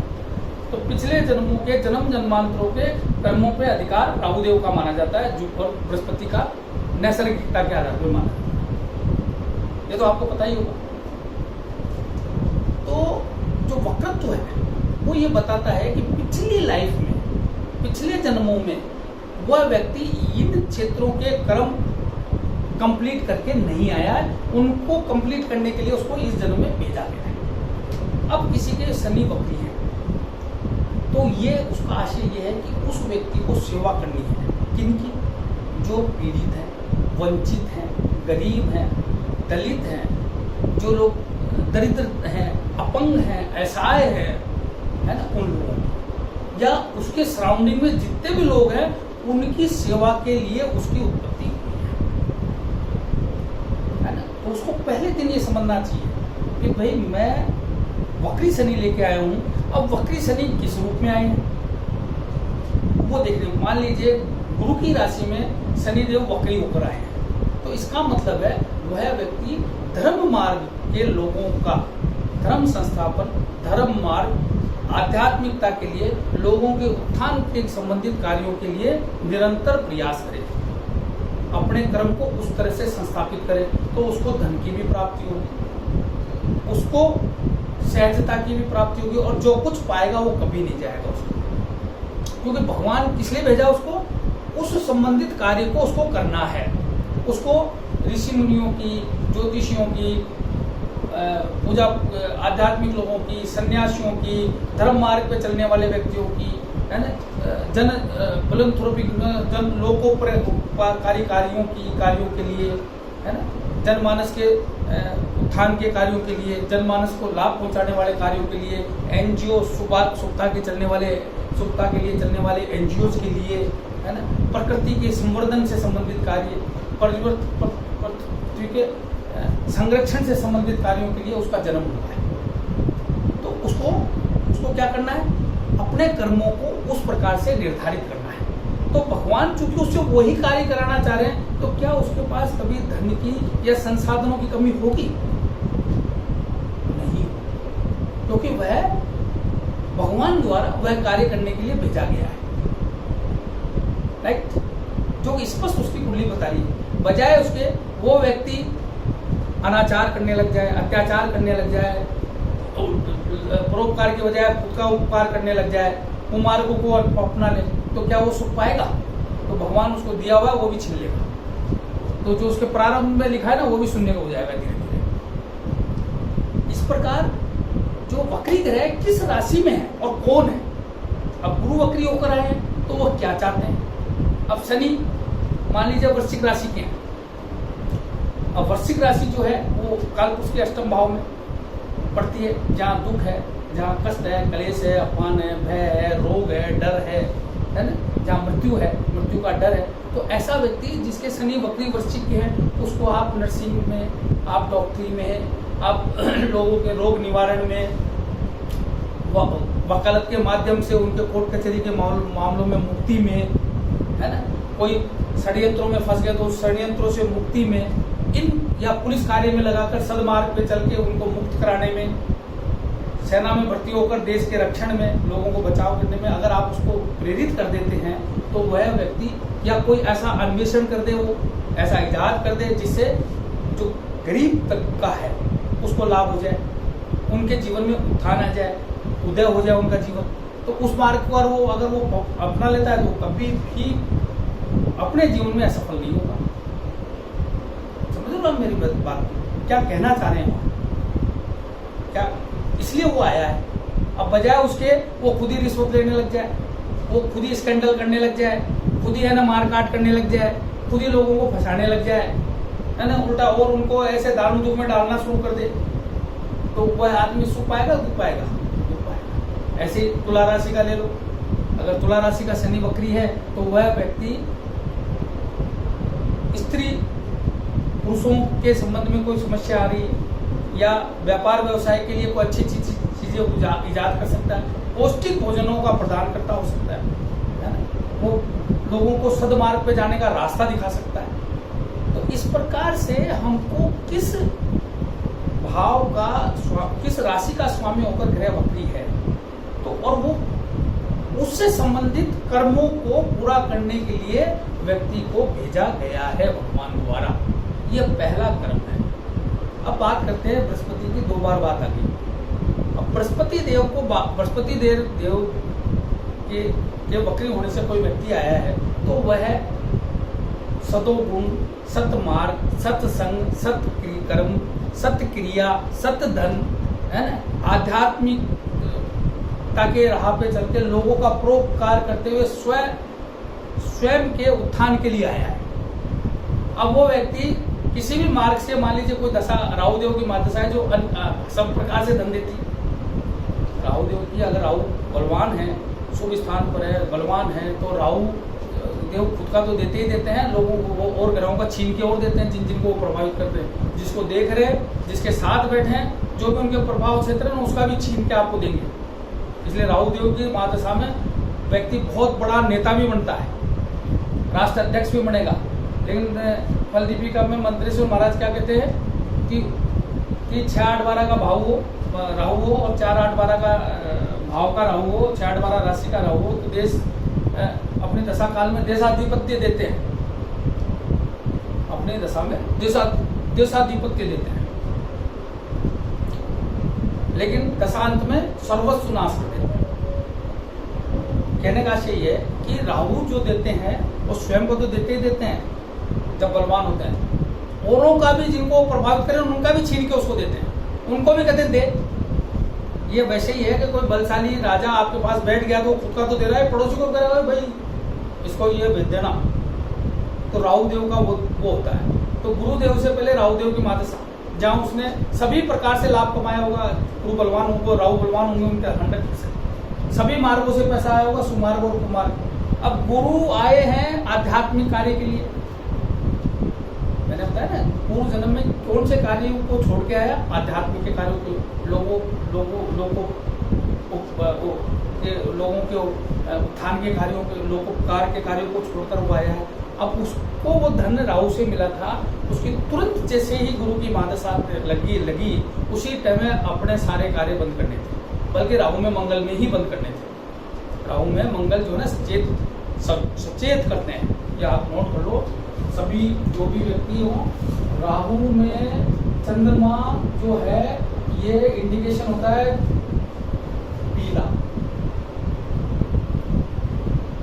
मतलब हरे से पीला हुआ। राहु में मंगल वो गर्मियां, वो ड्यूरेशन जब वो पीले में है, वो ड्यूरेशन 4 सेकेंड का है ना, यहाँ वो पॉइंट, यहाँ वो ड्यूरेशन, और यहाँ पे वो समझने का टाइम है कि जो कुछ पाया उसका एनालिसिस कर ले, अगर उसमें कुमार्ग है तो उसको अपने नाम से हटाकर किसी और के नाम कर दे, और जैसे गुरु आएंगे अगर कुमार्ग से पाया है तो वह पैसा जरूर चला जाएगा उसका, और वो विच्छुत हो जाएगा, ये पक्की बात है, आप नोट कर लेना। आप जिस भी व्यक्ति के राहु की महादशा और चर दशा में तो पारसर जी तो बहुत स्पष्ट लिखा है।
ये मैं शिवाली जी जो समझा रहा हूँ ये समझ में तो आ रहा है ना?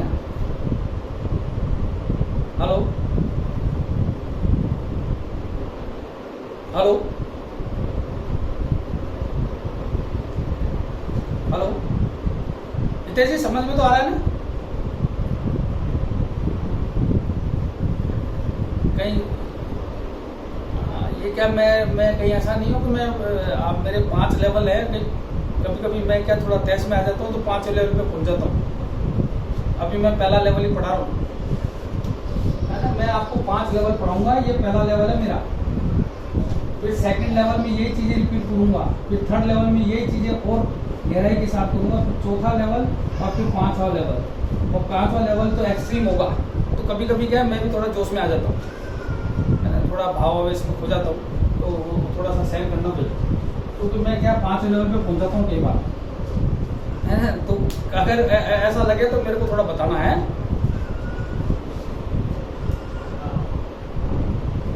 हाँ चलो, हाँ शिवाली जी, तो हाँ तो क्या कहा गया है कि राहु देव की महादशा जो राहु दे सकते हैं ना, वो कोई नहीं दे सकता। अब राहु देव के बाद ही गुरु की दशा क्यों आई, ये मैं आगे लूंगा सब, कि राहु देव के बाद ही गुरु की दशा क्यों आती है, और 7.5 और ढैया क्यों आती है, वो भी अपन आगे लेंगे। तो गुरु की महादशा उसको प्यूरिफाई करने के लिए आती है। अब राहु देव में मंगल जैसे ही चंद्र आते हैं, वो कहते हैं रुक जा, एनालिसिस कर, अब काम बंद कर दे, अब काम बंद कर दे, आराम कर, तेरे को बहुत कुछ दे दिया, इसको सजो, इसको प्यूरिफाई कर। राहु में मंगल प्यूरिफाई कर, नहीं तो मंगल अग्नि है, राहु जो है हवा है, राहु हवा है, धुआं है, सारे को अग्नि जला के और धुआं में उड़ा देंगे, कुछ नहीं बचेगा, जीरो हाथ में आएगा, बल्कि और संकटों में पड़ जाएगा। उसके साथ अगर कुछ और लगा हुआ है वो और जल जाएगा। आप समझ रहे मेरी बात को? देखो कितना सटीक ज्योतिष का क्लियर कैलकुलेशन है कि राहु में मंगल से पहले राहु में चंद्र में क्या कहते हैं, राहु देव विश्लेषण कर ले, दिमाग को लगा ले, सोच ले कैसे प्राप्त किया है, कैसे सुरक्षित रहेगा, पूरी तरह विमुक्त हो जा उससे, अपने आप को अलग कर ले। अगर कुमार से पैसा आया है तो मैं क्या हूं, मैं धुआं हूं, मैं वायु हूं, राहु वायुदेव है, वायु कारक है, मैं धुआं हूं, मैं मल्टीपल कर देता हूं विस्फोट की स्थिति को, है ना। मैं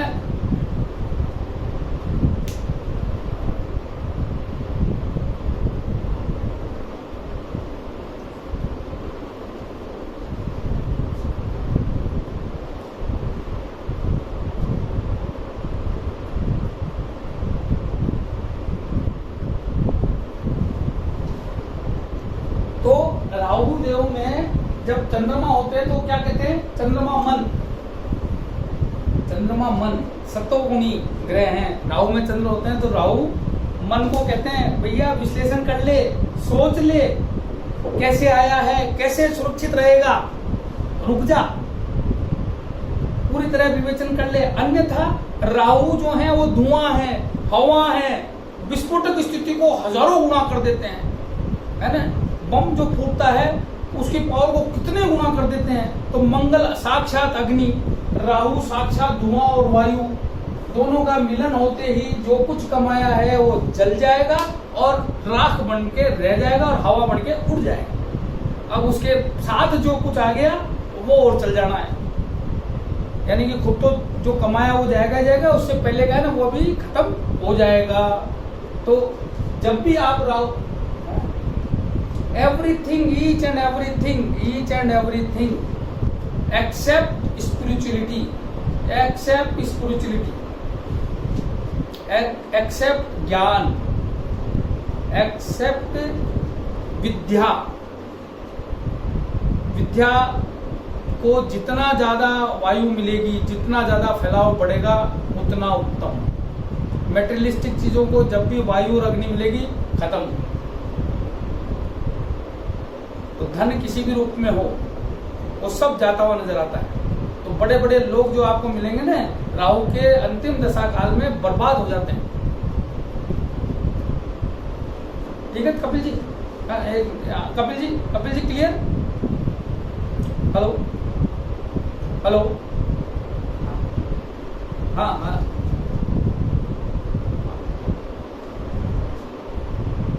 भाई किसी भी स्थान पे हो तो वो कहते हैं भाई शुभ स्थानों पर है तो वो थोड़ा अपने आप को कंट्रोल कर लेंगे, थोड़ा रोक लेंगे। लेकिन अगर जैसे जो मैंने अभी स्थितियां बताई कि 4, 8, 12 भाव और 6, 8, 12 राशि के हैं, 4, 8, 12 भाव, 6, 8, 12 राशि, 6, 8, 12 राशि ये अगर राहु है तो अपने दशा काल में देशाधिपत्य, फल की पिता कहती है देशाधिपत्य देते हैं और दशा अंत में समस्त खत्म हो जाता है ना। तो ये विशेष स्थितियां है। बाकी में आप सचेत तो होना ही चाहिए कि वो अपना पापत्व तो दिखाएंगे ही दिखाएंगे, उसमें तो कोई दोहराई नहीं।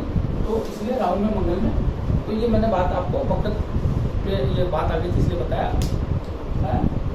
No any one of them, अगर दोनों में तो अवश्य ये दशा में वो बताऊंगा मैं आपको, है ना। दोनों हो तो अवश्य और एक भी है तो भी देखना चाहिए। तो बात चली थी बृहस्पति के वक्रत्व पे, तो जैसा शिवाजी जी ने कहा और सेम दशा के वर्णन किया किसने, हितेश जी ने। तो उन व्यक्तियों ने राहु की महादशा में खूब धन कमाया। उनको यहाँ चंद्रमा राहु में चंद्र आया था तब अपनी पूरी स्थिति का विश्लेषण करना चाहिए था और उस धन को इस तरह से स्थापित करना चाहिए था कि वो खोता नहीं। अगर एक अच्छा ज्योतिषी उनके पास होता तो वो इस तरह से उनको बताता कि भैया ये धन आप परिवार में किस व्यक्ति के नाम कर दो। तो हमारे शास्त्र में क्या कहा है कि धन का भोग कर लो, है ना, या उसका दान दे दो, नहीं तो नाश होगा। वो स्थिति यहाँ जरूर लागू होती है। अगर ये स्थिति है तो क्या है, धन का या तो भोग कर लो, दूसरी स्थिति उसका दान दे दो। तो सबसे बढ़िया परिवार में किसी आदमी को दान करवा दो, परिवार के किसी आदमी को दान करवा दो। खुद के पास कुछ मत रखो, खुद तो कोई 1-1 रुपया मांगने वाला रहो। आपको एक और विलक्षण बात बताता हूँ, आप बहुत सारे बड़े नेताओं की वीडियो सुनना, आप उनको चेक करोगे कभी भी 1 रुपया नहीं मिलेगा उनकी जेब में, 1 रुपया नहीं मिलेगा। चाहे मोदी जी की जेब चेक कर लो, चाहे किसी भी नेता की कर लो, वो है ना कोई विशेष तो प्रकरण होगा तो भी मांग के देंगे। समझ लो, ये राहु ही राजा बनाते हैं, राहु ही बलवान होकर राजा बनाते हैं। वो व्यक्ति खुद का पास कुछ रखता ही नहीं है, यानी खोने का डर ही नहीं, ठीक है ना। तो ये बात समझ में आई। तो वो दान भोग कर ले या दान दे दे, या नहीं तो उसका नाश निश्चित है, उसको कोई नहीं रोक सकता। तो जो अभी दोनों बातें अपने सामने आई, वो क्या कह रही हैं कि जो शिवाजी जी ने रखी कि राहु की महादशा में अगले ने बहुत कमाया, गुरु वक्री, उन्होंने उसका एनालिसिस किया। उन लोग वो क्या कह रहे थे कि जो कमाया इसको धर्म मार्ग में लगा दे। तो खाने के लिए आया है, धर्म मार्ग को पनपाने के लिए आया है, वो लग गया भोग में, मौज मस्ती में। आप जानते हो उसका कैरेक्टर व्यक्ति का, देख लो आप, राज्यसभा का सदस्य फलाना, ये फिल्मों में एक्टर नीचे शादी, बड़े बड़े महोत्सव में, दिखावे में, इनमें लगा नहीं लगा, तो क्या धर्म मार्ग है। आपने 50 जगह ये न्यूज पढ़ी होगी कि मुकेश अंबानी और नीता अंबानी जो है श्रीनाथ जी के ढोक दे रहे हैं, आज तिरुपति बालाजी गए हुए हैं, आज फलानी जगह गए हुए हैं। कितने पेपरों पे आपने कभी अनिल अंबानी और वो उनकी पत्नी क्या नाम उनके बारे में सुना? नहीं सुना, क्योंकि वो भगवान तो कह रहे थे यार धर्म मार्ग अपना, इस पैसे को धर्म में लगा, पूर्ण तेरा जन्म इसके लिए हुआ है, इसलिए मिला है ये पैसा। तो अब वो कहाँ चला गया? अपने आप ही भगवान ने क्या करा, छीन लिया। वही जो अभी अपने को हितेश जी ने बताया, वही स्थिति यहाँ है। तो ये क्या क्लियर हुई हितेश जी अब ये बात? हेलो, क्लियर हो गई ना? हाँ। तो वो हाँ बोलिए।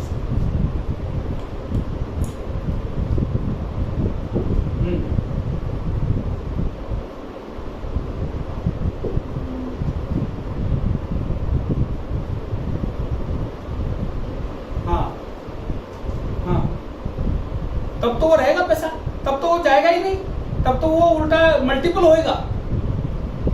अरे भाई वो तो फिर तो आप समझो कि बृहस्पति की जैसी दशा आएगी ना, वो 1 का 100 गुना होगा कि यार इसको तो ये तो 1 रुपया देते हैं, 2 रुपये खर्च करता है भगवान पे या सदमार्ग पे, इसको तो 100 रुपये दो यार, ये तो पूरे खर्च करेगा।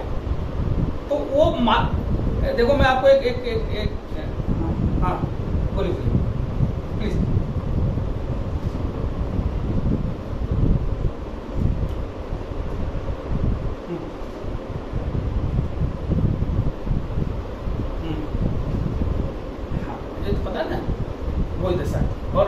आपके अनिल अंबानी का एक भी हॉस्पिटल आप नहीं सुनोगे उसने हॉस्पिटल बना रखा है, कोई शिक्षण संस्थान बना रखा है या कोई धर्मार्थ कोई चीजें कर रखी है। और ऑन द कॉन्ट्रेरी जबकि उसके पास मुकेश अंबानी से ज्यादा पैसा था, लेकिन उसको वो उसने किन में लगाया, मौज मस्ती में, टीवी। अब मैं क्या बोलूँ यार, किसी व्यक्ति विशेष के बारे में बोलना, अपने विचार पे बात कर रहे हैं ज्योतिष पे, तो वो मार्ग उसने सही नहीं अपनाया। जिसने सही मार्ग अपनाया वो उसने पाया, जिसने नहीं अपनाया उसने खोया। मूल बात ये है। तो आपने विनीत जी बहुत मर्म की बात पकड़ी। राहु देव को ज्योतिष में भाग्य निर्माता कहा है, द एलेक्सिया, द नेक्टर, अमृत तत्व, अमृत है, भाग्य है, गाइड है, लेक्चरर है, teaches us the lesson, the deeds of past life, the महाप्रतापी, दिव्यता के मार्ग को प्रस्तुत करने वाले, इस जन्म में शत्रु सर्वोत्तमता को देकर अगले जन्म में पहुंचाने वाले वही राहु हैं। पर वही राहु किसी का भी छीन कर देने वाले अत्याचारी है ना, कुमार, जितनी भी तरह के, वो सब भी राहु के क्षेत्र में ही है। तो वो अब आप कौन से राहु देव को अपने अंदर डेवलप कर रहे हो, that depends accordingly you will find the result, right. अगर किसी ने सन्मार्ग और सदमार्ग अपनाया है तो वो क्यों डरेगा। इसलिए मैं आपको ध्यान होगा, आपको मैंने जब कालसर्प दोष बताया था, है ना, कालसर्प की घटनाएं जब करी, जब मैंने कहा था कि किसी के भी अगर राहु देव बलवान है तो उसको क्या करना चाहिए, उसको ज्ञान का अर्जन करना चाहिए। राहु अतृप्त है, वो हमेशा कितना भी दे दो अतृप्त ही रहेंगे। अगर आप उनको मेटेरियलिस्टिक वर्ल्ड की चीजें दे रहे हो तो वो कितनी भी दे लो वो अतृप्त ही रहेंगे, और अंत में आप जब वो चीजें जाएगी तो आपको दुख रहेगा। लेकिन अगर आपने उनको आध्यात्म दिया, आपने सत्मार्ग दिया, आपने ज्ञान दिया, तो वो है जितना दोगे उतना उत्तम, वो उसको एक्सपांड करते चले जाएंगे, राइट। तो क्या मैं आपको वक्री ग्रह समझा पाया? ये दो उदाहरण बहुत अच्छे प्रस्तुत किए, ये बहुत ही अच्छे उदाहरण हैं। तो दरअसल में वक्री ग्रह क्या बताता है कि मैं आप इस दुनिया में क्यों आए हो, दैट इज योर प्राइम गोल। अगर उसी ग्रह की दशा आपके जीवन काल में आने वाली है तो आप वह कार्य अवश्य करें, और बल्कि अपने उस समय के आने से पूर्व अपने क्रियाकलापों को तदनुसार स्थापित करें। मान लीजिए किसी के गुरु वक्री 16 साल में आ रहे हैं, आप उसकी कुंडली देखते हो तो भैया तेरे आपको ज्ञान जबरदस्त ढंग से न सिर्फ ग्रहण करना है बल्कि बांटना भी है, फैलाना है ज्ञान मार्ग को, सत्मार्ग। आप समझ ना, अगर किसी के मंगल है तो मंगल वक्री होकर आए तो वो एक्टिवनेस चाहते हैं, नई नई चीजों को खोजना चाहते हैं, इस अनलिमिटेड शक्ति उत्पन्न करना चाहते हैं, है ना, उस शक्ति से और शक्ति उत्पन्न करना चाहते हैं, मतलब प्रकाशवान करना चाहते हैं। तो आप उस व्यक्ति को उसी तरह के कार्यों में लगाएं और उस मार्ग से वह कैसे सद्मार्ग को प्राप्त करें। क्या मैं क्लियर कर पाया आप? तो वक्री कौन कौन होंगे? बुध होंगे, शुक्र होंगे, मंगल होंगे, बृहस्पति होंगे और शनि होंगे, 5 ग्रह होंगे। अब 5 ग्रहों के आप कर्मों को स्थापित कर लें और वक्री ग्रह देखते ही व्यक्ति को उस मार्ग पे जाने के लिए आप सलाह दें। अगर मान लीजिए किसी के बहुत ज्यादा ग्रह वक्री हैं तो आप ये मान के चलिए कि वो विलक्षण व्यक्ति है, दिशा निर्देश की उसको आवश्यकता है, और वह अगर अपनी शक्ति का सही ढंग से उपयोग कर पाया तो अति उत्तमता को प्राप्त करेगा, राइट। अब मेरे को आप वक्त से संबंधित कोई क्वेश्चन जो आपने कहीं पढ़ा हो, कहीं सुना हो, तो आप मेरे से पूछ सकते हैं। हाँ जी, हैं?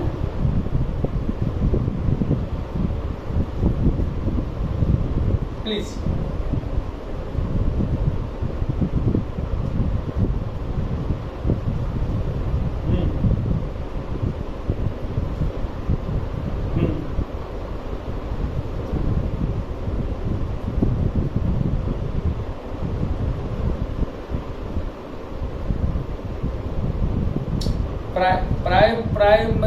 प्राइमरी वो भावेश के अनुसार वो अति बलवान हो गया, योगकारी हो गया, वो शुभ परिणाम देगा, तो शुभ परिणाम देंगे।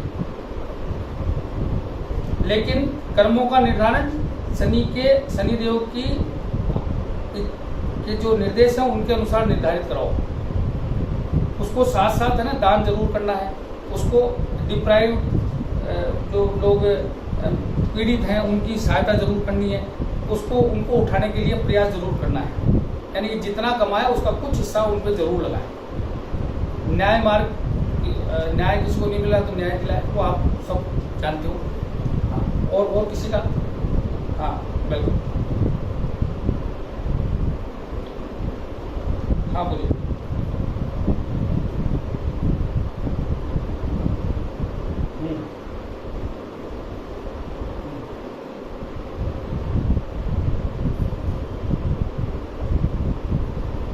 बिल्कुल आप सही कह रहे हो।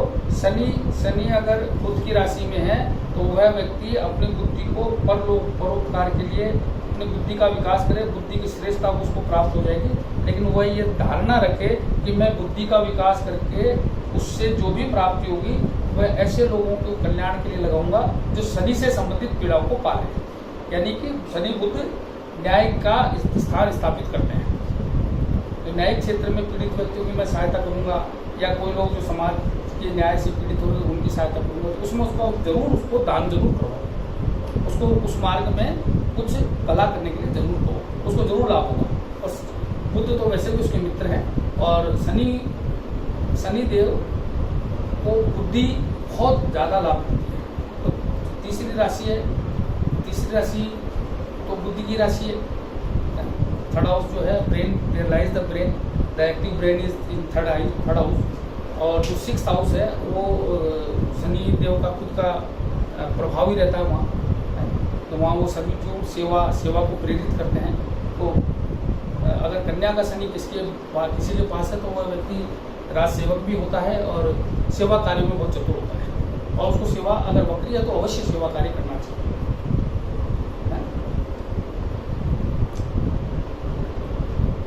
तो उनका पर्सनल वो किस भाव के स्वामी है और स्वयं क्या है, और उस राशि का मैंने बताया था ना, स्वयं का, उस राशि का, जिस भाव का, जिससे युद्ध, जिससे द्रस्त, जिस मध्य में होते हैं उसका प्रभाव ग्रहण करते हैं। ग्रह अपने आजू बाजू को भी प्रभावित करते हैं। तो सब बताना चाहिए उनमें, उनको बताना चाहिए उनमें, मतलब उनका प्रयोग मानव मतलब कल्याणपूर्वक तरीके से हो, इसकी व्यवस्था करनी चाहिए, है ना। जैसे संतान उत्पत्ति का जब हम चैप्टर पढ़ेंगे तो उसमें पाराशर भगवान लिखते हैं, अगर शनि वक्री हैं और पंचम भाव में बैठे हुए संतान उत्पत्ति नहीं हो रही, तो व्यक्ति को पिछले जन्म में उसने दलितों का, गरीबों का, मरीजों का, दुखित का, पीड़ित का या रोगी का अभिशाप लिया है, इसलिए उसके संतान नहीं होते। तो वह अगर वह उनका अब आशीर्वाद ले लेगा तो संतान हो जाएगी, ठीक है। हाँ,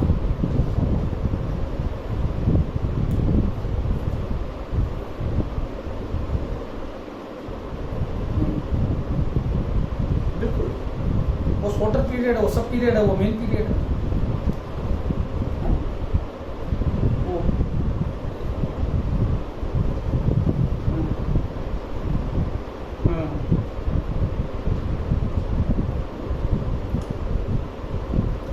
मेष राशि में बृहस्पति जो है ना बहुत ही प्रबल स्थिति में होते हैं। तो वो नवमेश होते हैं और एक द्वादशेश होते हैं। दोनों मार्ग जो है ना एनजीओ यानी कि वेलफेयर ऑफ द ह्यूमैनिटी से रिलेटेड हैं, फॉरेन से रिलेटेड हैं, और व्यक्ति का ज्ञान से रिलेशन है, सदमार्ग से रिलेशन है, आध्यात्मिकता से रिलेशन है, डिवोशन टू द गॉड से रिलेशन है, सेक्रेड प्लेसेस से रिलेशन हैं, वर्शिप ऑफ द गॉड से रिलेशन है, getting of the transcendental knowledge से रिलेशन है। He should excel oneself in a such a way so that he can liberalize the persons. 7th house is also 12th house is liberalization and the marga of the liberalization is provided by 7th house.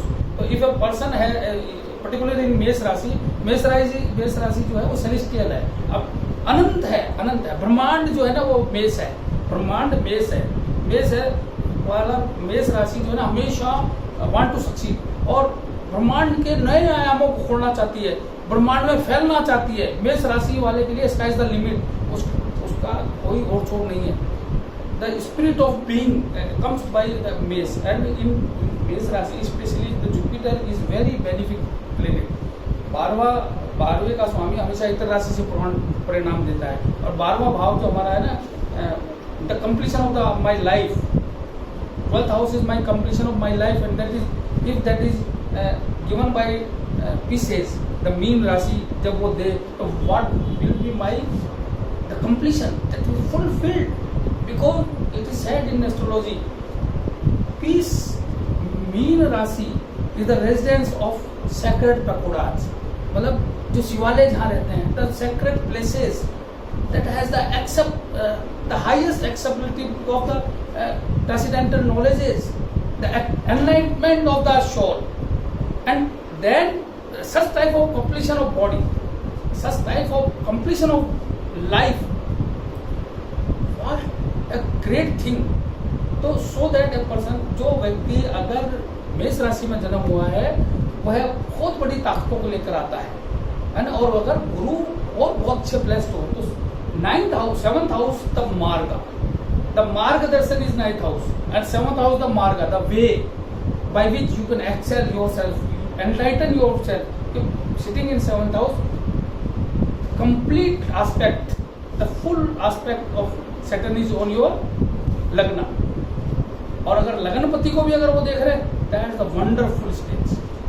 वो तो आदमी को है ना अपना फैलाव, अपना विस्तार, अपना विकास, अपना इस तरह से करना चाहिए कि स्काई इज द लिमिट, है ना, वो आदमी तो बहुत आगे जाए।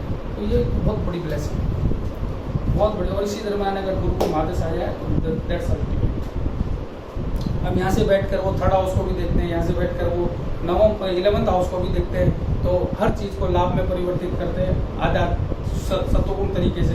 3rd हाउस को देखते हैं तो हाईएस्ट लाइटिंग पावर देते हैं, मेमोरी देते हैं, ऊर्जा देते हैं, उत्साह देते हैं, वॉटेवर, है ना, क्योंकि उनकी दृष्टि बृहस्पति की अमृत उत्पन्न करती है। तो जब then I will come on the predictive part, तो इसको विस्तृत रूप में लेंगे। Okay, clear Kapil ji? आज देखो वो ऑलरेडी इतना बलवान है, जो ग्रह ऑलरेडी इतना बलवान है, उसको और बलवान करके क्यों समस्या खड़ी करनी है? फिर वो और किसी को कुछ करने ही नहीं देगा। 9 लोग बैठे हैं, कोई आदमी अपनी शक्ति इतनी लिए है कि वो हार्ट को पहले ही नहीं बोलने दे रहा, और फिर आपने उसको माइक और पकड़ा दिया, तो वो क्या बोलने देगा किसी को? बताओ, है? हेलो, हाँ हाँ, ओके, हाँ हाँ, बोलिए।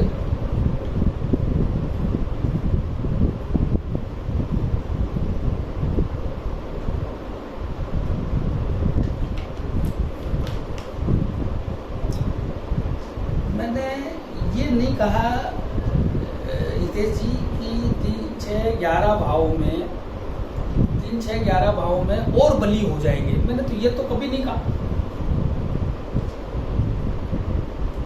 हाँ,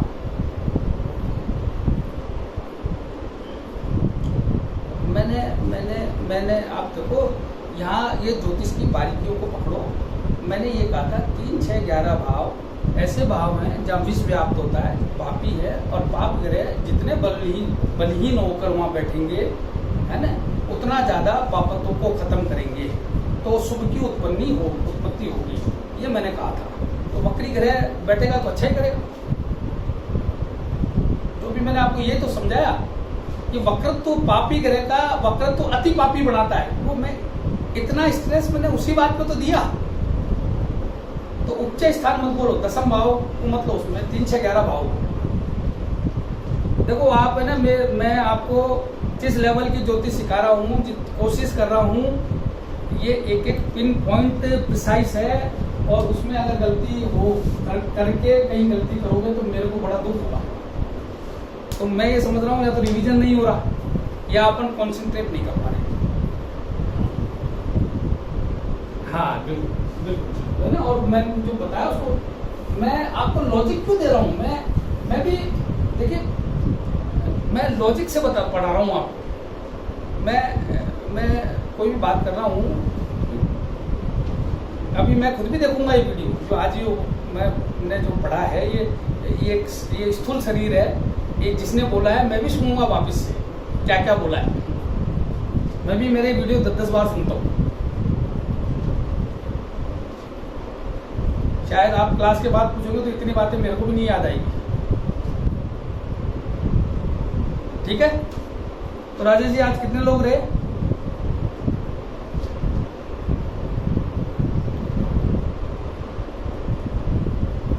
अच्छा ठीक है, अपने क्या क्लास 2 घंटे चली जाती है। देखिए मैं तो मेरा कर्म कर रहा हूँ, अब जिसको रुकना है वो रुके, जिसको जाना है वो जाए। मेरे को तो 2 घंटे लगेंगे, है ना। और मैं इससे छोटा मैं छोटा कर भी नहीं सकता। हाँ तो अब जो लोग हैं प्लीज अपना अपना परिचय दे दें और एक बार जो लोग हैं एक बार अपना परिचय दे दें और मेरे को बताएं कि how they are feeling now. अब तक जितनी क्लासें हुई है, क्योंकि मैंने अब आपको ग्रहों का अगला स्टेप पे जाना है कि विभिन्न भावों के स्वामी विभिन्न भावों में जाकर क्या करेंगे। अब मैं प्रेडिक्टिव वो जैसे वो कंप्लीट होगा then I will come on the predictive part. मैं फिर आपको कुंडली लेके विवेचन करना शुरू कर दूंगा। तो ये जो बल वाली बात थी, जो मैंने चॉइस बल की बात की, उसमें महत्वपूर्ण मैं ले चुका। बाकी मैं आपको धीरे धीरे बताता जाऊंगा। राइट, तो आप भाई अब तक के जितने वीडियो हैं वो सीरियसली देखें। Please start. हेलो, हाँ हाँ चलो बहुत बढ़िया। राजेश जी इस पूरे प्लेटफॉर्म के उस पूरे मैनेजमेंट को संभालने वाले हैं। धन्यवाद राजेश जी। हाँ next sir thank you okay sir, welcome. बस आप लोगों का प्यार बना रहे और भगवान की कृपा रहे, जो देव कृपा हो रही है। मैं बेस्ट से बेस्ट देने की कोशिश करूंगा। और मैं अरोड़ा साहब आपको मैं इस 5वें स्टेज तक, देखिए मेरा जो प्लानिंग है भगवान ने अगर जारी रखा, ये 5 स्टेप रहेंगे। अभी मेरा पहला स्टेप चल रहा है, इसको सेकंड स्टेप पे मैं और इंटेंसिफाई करूंगा, थोड़ा फास्ट गति से होगा। थर्ड में और करूंगा, फोर्थ में और करूंगा, 5th स्टेप जिस दिन मैं करूंगा ना सर, ये हाईएस्ट लेवल होगा। और मैं आपको उस दिन गारंटी करूंगा कि आप कुंडली देखते ही बताओ।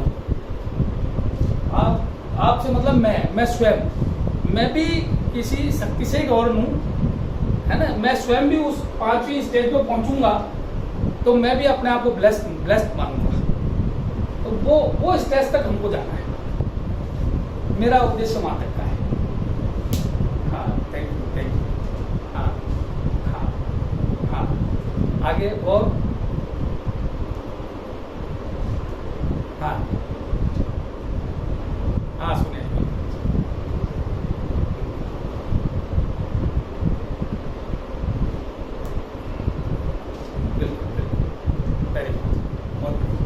आगे हाँ जी हाँ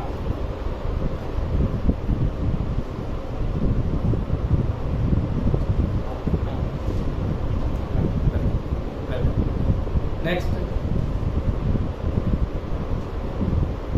हाँ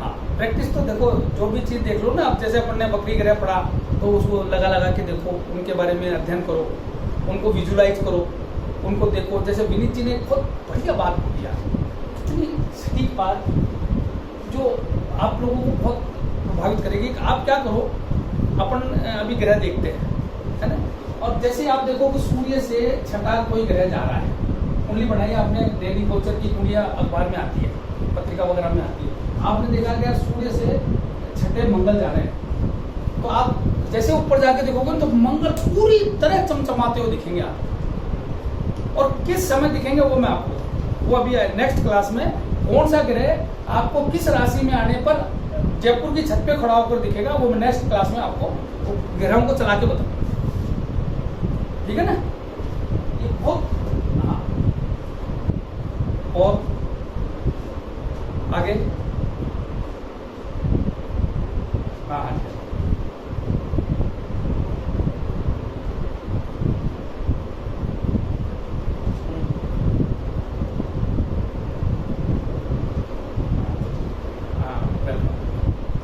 आगे, हाँ,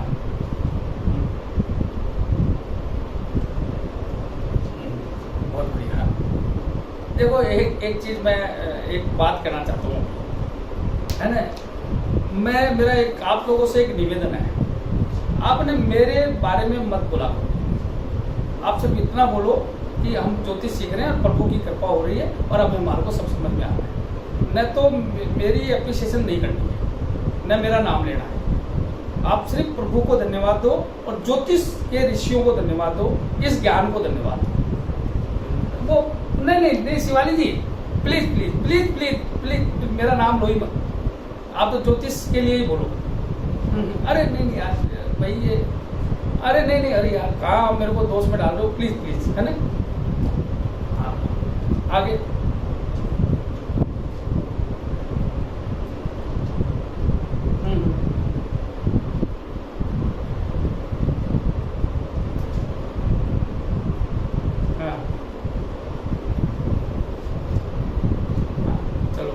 आगे,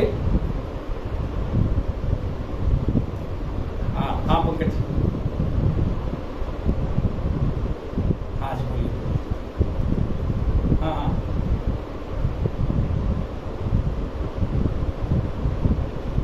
हम्म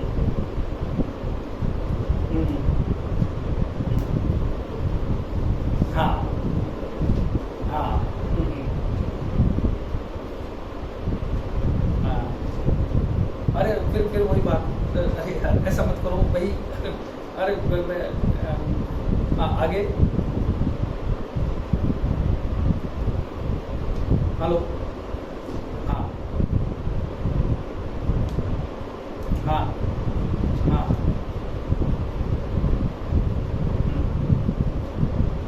हम्म हम्म हम्म, हाँ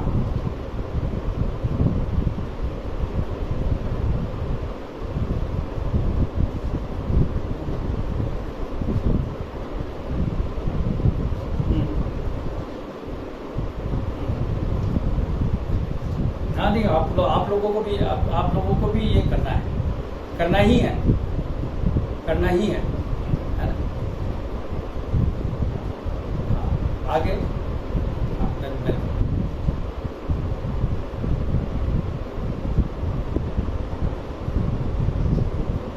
हाँ जी विकास जी, और आपकी आवाज़ सुने में बहुत दिन हो गए। हाँ नमस्कार, हेलो हेलो, आवाज़ कट जाती है आपकी, हाँ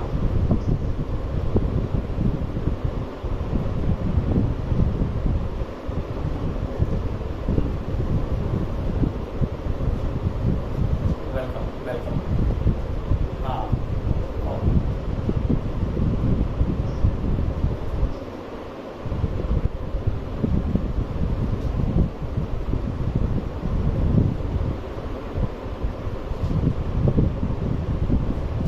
वेलकम वेलकम वेलकम, आगे, हो गए सभी, हाँ विनीत जी बताइए बताइए, हाँ जी हाँ जी, हाँ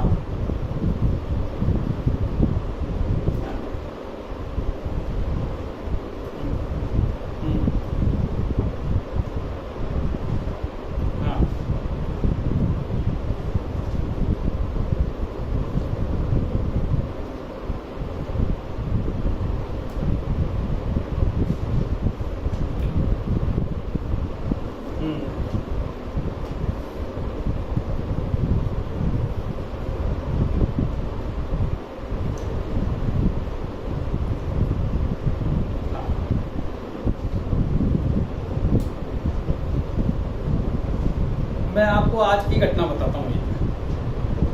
विनीत जी एक बच्चे की कुंडली मेरे पास भेजी ना, शिवम की। मैं पंकज जी मेरे पास आ गए थे 6:15। आज मैं क्या थोड़ा सा थक गया था, तो और मैंने सुबह खाना भी नहीं खाया था, तो मैंने खाना खाया हुआ था, मैं कुंडली देख रहा था। तो मैंने कहा यार मेरे को थोड़ी झपकी सी आ रही थी, तो मैं पंकज जी को बोला यार मैं 5-10 मिनट रेस्ट करके आता हूँ, आप इस कुंडली का विवेचन करो। तो मेरी नींद लग गई, मैं आधे घंटे बाद आया। मैंने कहा पंकज जी आप बताओ आपने इसमें कुंडली में क्या देखा।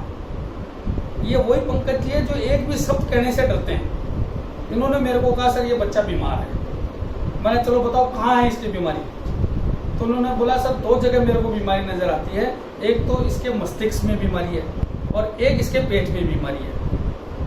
आप देखिए कितना परफेक्ट प्रिडिक्शन किया इन्होंने। आप बताओ विनीत जी, मैंने इनको कुछ नहीं बताया। ये पंकज जी अभी बताएंगे आपको खुद ही।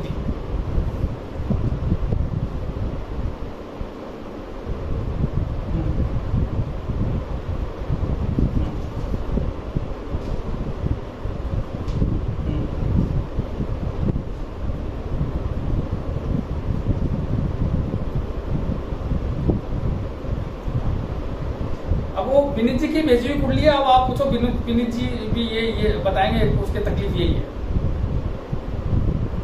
तो अब आप बताओ। हाँ, अब आप देखो मैंने एक शब्द नहीं बोला इनको और इन्होंने खुद ने खोजा।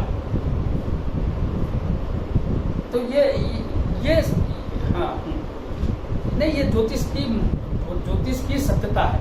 ये ज्योतिष की सत्यता है। जो भी डिवोशन करेगा, जो भी डिवोशन के साथ ज्योतिष करेगा वो सक्सेसफुल होगा ही। हाँ आगे और कोई है? चलो। हाँ नमस्कार शिवचंद जी।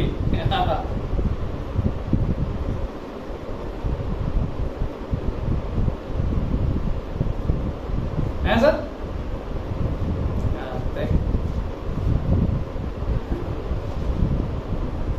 Thank you.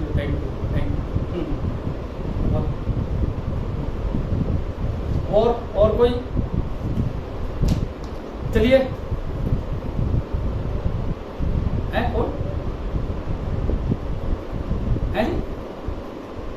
हाँ चलो ठीक, ओके। हाँ ओके। सबको शुभ रात्रि, धन्यवाद। हाँ थैंक यू। हाँ थैंक यू।